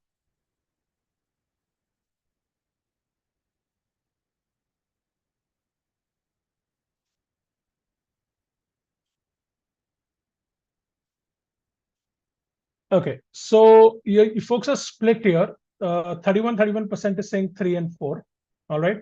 So 3, 4, and rather it's 3, 4, 1, 2. Okay, like this. So it's almost like equal, right?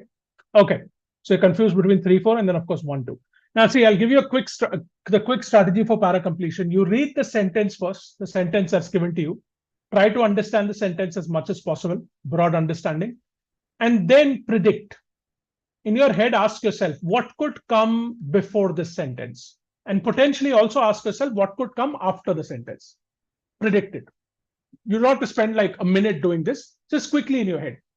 You read the sentence, says, okay, could there be a preceding sentence? If yes, what?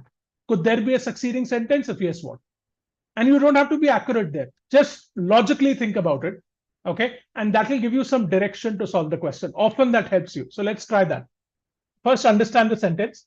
The discovery helps to explain archaeological similarities between the Paleolithic peoples of China, Japan, and the Americas. Okay. So it's talking about some discovery. Now, the first thing that should come potentially came to your mind is the preceding sentences should talk about what discovery. That should be clear, no? So the sentence saying the discovery helps to explain archaeological similarities. So what is the discovery? That should be clear in the preceding sentences. This is the prediction that I was talking about. Broad prediction. So in the preceding sentences, it should make it clear what discovery. Okay. What can happen in the succeeding sentences? It can potentially talk about the similarities in detail. Possible? Okay, I'm not like giving away the answer. I'm just saying these are logical predictions that you can make. Discovery in preceding and probably elaborating on the archaeological similarities in the succeeding statements. Do you agree? Yes or no? Tell me. Have that direction in your head and then start eliminating options. Wherever you see that, okay, there is no gap in the flow, eliminate it. Because we're looking for a gap, right? If you're 120% sure there is no gap, eliminate that. Okay. The researchers also uncovered an unexpected genetic link between Native Americans and Japanese people. Okay. They discovered an unexpected genetic link. All right. During the deglaciation period, another group branched out from northern coastal China and traveled to Japan. We were surprised to find that this ancestral source also contributed to the Japanese gene pool, especially the indigenous anus. Now, here, tell me, do you see a gap in 1, 2? The first sentence says unexpected genetic link.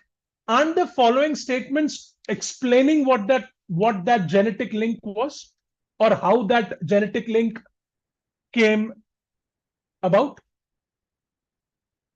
The researchers also uncovered an unexpected genetic link between Native Americans and Japanese. Then it says another group branched out, traveled to Japan. And this ancestor source also contributed to the Japanese gene pool. So it's giving you more details about how this unexpected genetic link formed. There is no gap in 1 and 2. It flows quite well. Okay, I'm repeating it again. It's the subsequent sentences after the first sentence are telling you how this unexpected genetic link formed. Okay, all right. Now remember, a sentence says the discovery helps to explain archaeological similarities between the Paleolithic people. Now, we have our preceding sentences should ideally talk about the discovery. We have stopped here. Has there been any discovery so far?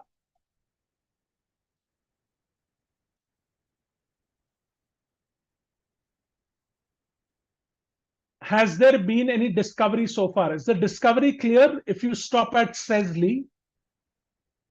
Okay, keep your energy levels up, folks. We'll be ending. I know it's been a long session. After says Lee, if you stop here, is the discovery part clear? What have they discovered?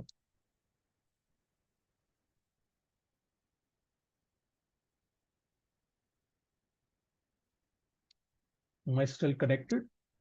I hope so. I hope my internet is not acting up. Uh, okay, answers to. So there has been a discovery, right? Discovery of a genetic link, and it's very clearly described that this ancestral source that came from the group from northern coastal China contributed to the Japanese gene pool. That is a discovery. And the sentence says the discovery helps to explain archaeological similarities. Okay. The following sentence says they shared similarities in how they crafted STEM projectile points. Isn't this giving you more details about the similarities? The sentences before 3 talk about the discovery. The sentence after 3 gives you more detail about similarities. Now look at the sentence. It fits very well in 3. Okay, 3 is better than 4 because it fits very well. The preceding sentences talk about discovery. The subsequent sentences talk about, give you more detail about the similarities. And that is a typical flow.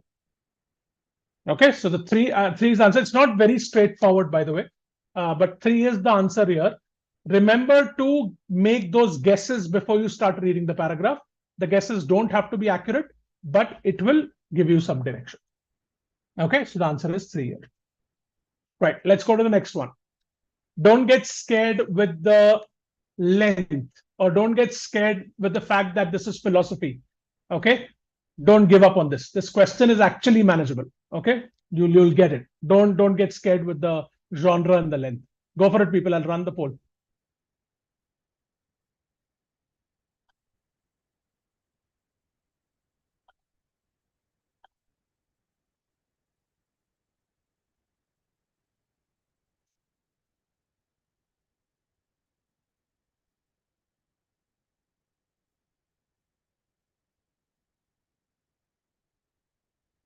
Do the guesses. Do the guesses. Do both. I'm giving you a hint. Do both the preceding and succeeding guesses before you read the paragraph.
Okay, people, last 30 seconds.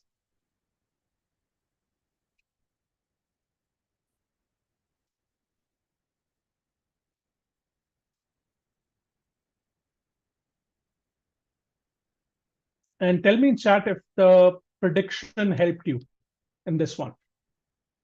Predicting before reading the paragraph, succeeding and preceding and succeeding.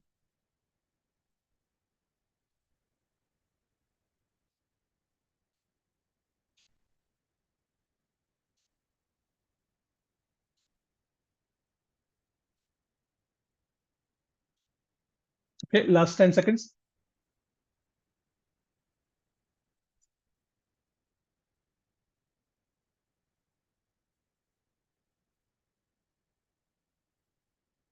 Para jumbles, para completion, odd one out, these type of questions involving ordering into a para tougher than RCs. Okay, we'll talk about it. We'll talk about this. Okay, people, I'm ending the poll now.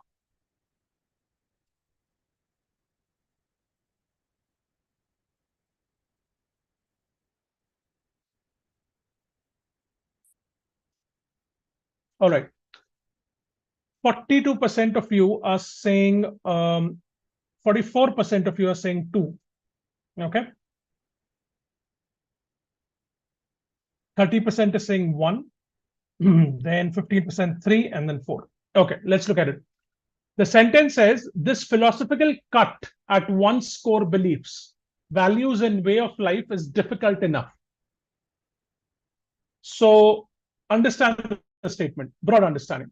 This philosophical cut, it's cutting your core beliefs, values, and way of life is difficult enough. So the preceding sentence should potentially talk about what this philosophical cut is, because it says this philosophical cut, right?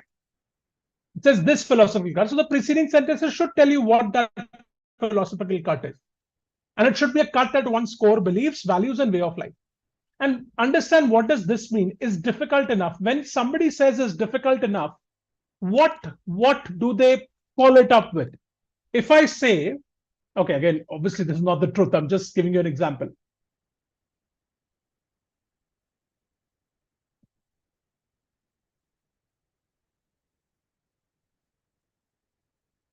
CAT is difficult enough. If I say this, CAT is difficult enough.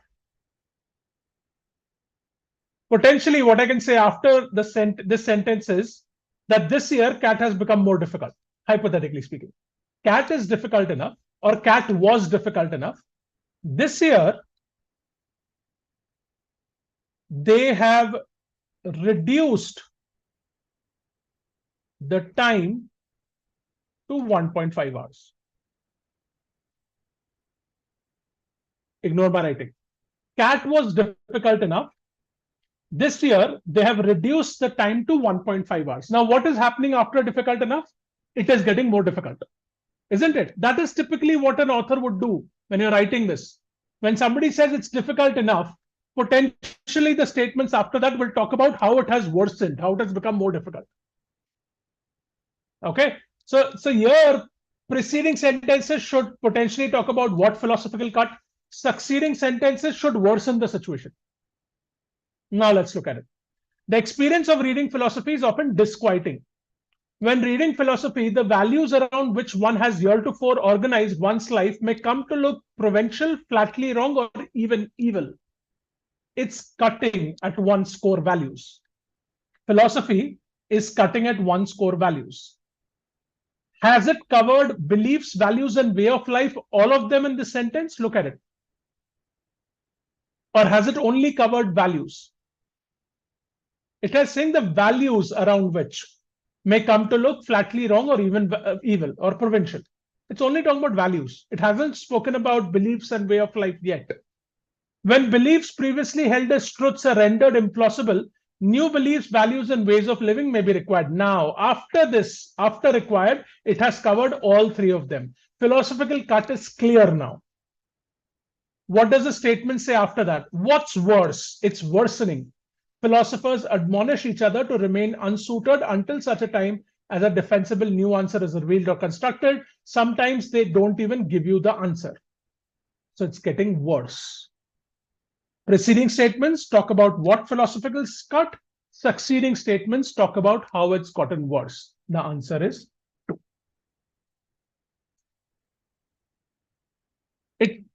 It can't be 1. 1 doesn't cover values and way of life. You have to wait for values and way of life to be covered. Then only you can fit that sentence. So therefore, the answer is 2 here, which was your first choice. Very good. Second choice was 1, but now understand why 1 can't be the answer. Okay. All right. Perfect, people. So thanks for staying for this session. I hope you enjoyed it. I hope you found it useful. Hit the like button. We do this every Friday at 9 p.m. Oh, sorry, every Friday at 8 p.m. Okay. So we are going to do this every Friday. Next week, we will do slot 2. So we'll start with RCs. For RCs, if you're attending the session, please pre-read the RCs and come. So we're going to do 2 RCs. We'll tell you which RCs in advance. We'll link a document also. Pre-read those RCs. Don't solve the questions. Just read the RCs, extract the main idea in your head, come to the session, and we'll solve the questions. Okay? Awesome. So you can quit the session if you want. Serene Sea Monster. Parajumbles. These type of questions, you're saying they're difficult than RC, right? You're feeling like that because you have to practice more. Okay. Remember, verbal ability can be a very profitable section. Even in this exam, if you look at 8 questions, right, 4 were quite manageable.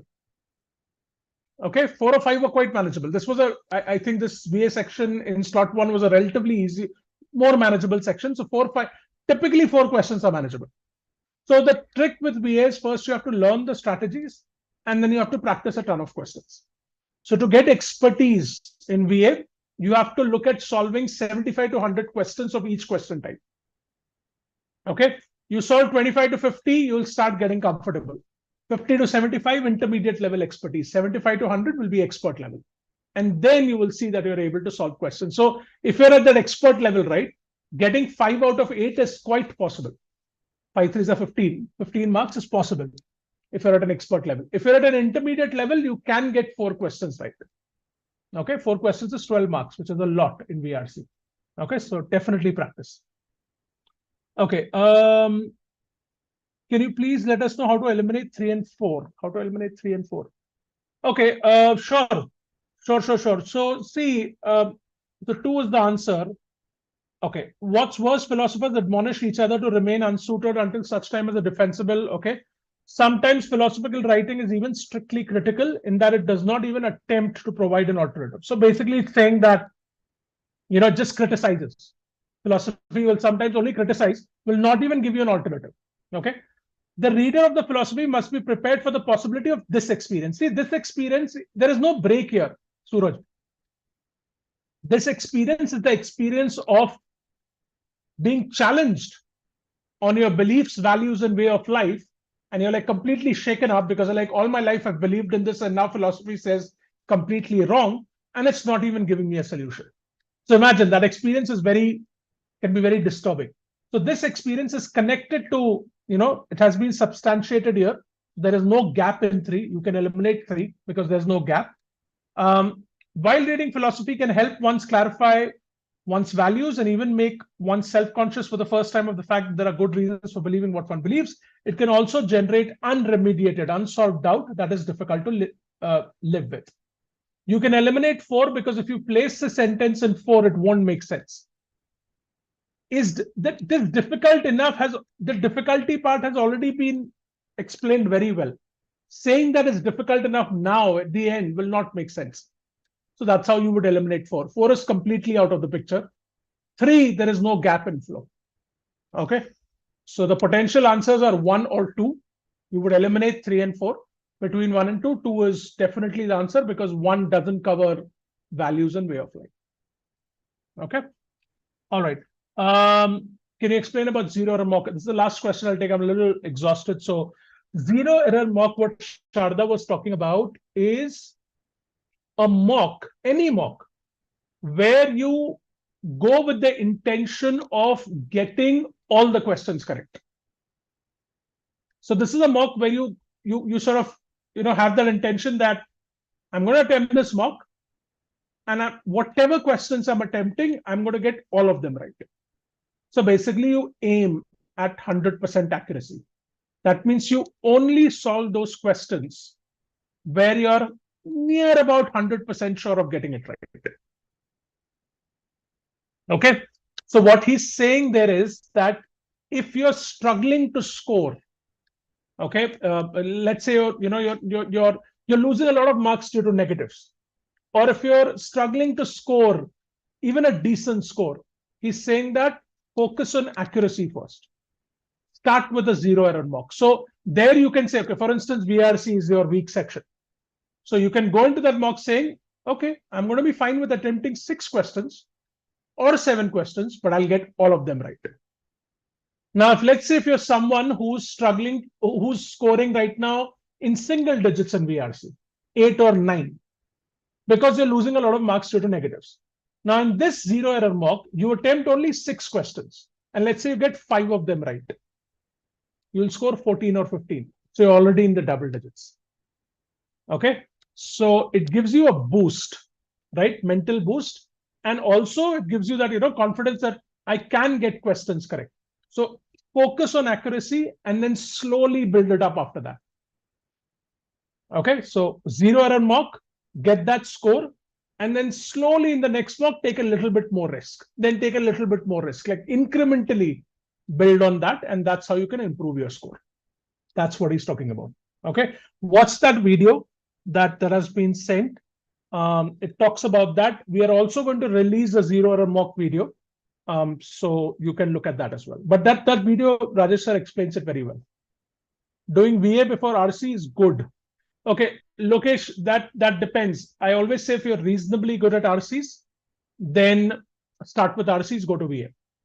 If you're not reasonably good at RCs and VA is your strong point, start with VA, go to RCs. Okay, so that's what I usually suggest. All right, so it will differ from person to person. Okay, people, All India Mock is there. The link is there. You can sign up. And I will see you next Friday at 8 p.m. Please pre-read those RCs. We will let you know in advance. Okay, thank you very much. Have a nice weekend, everyone. Take care. Don't ignore vulnerability. Bye.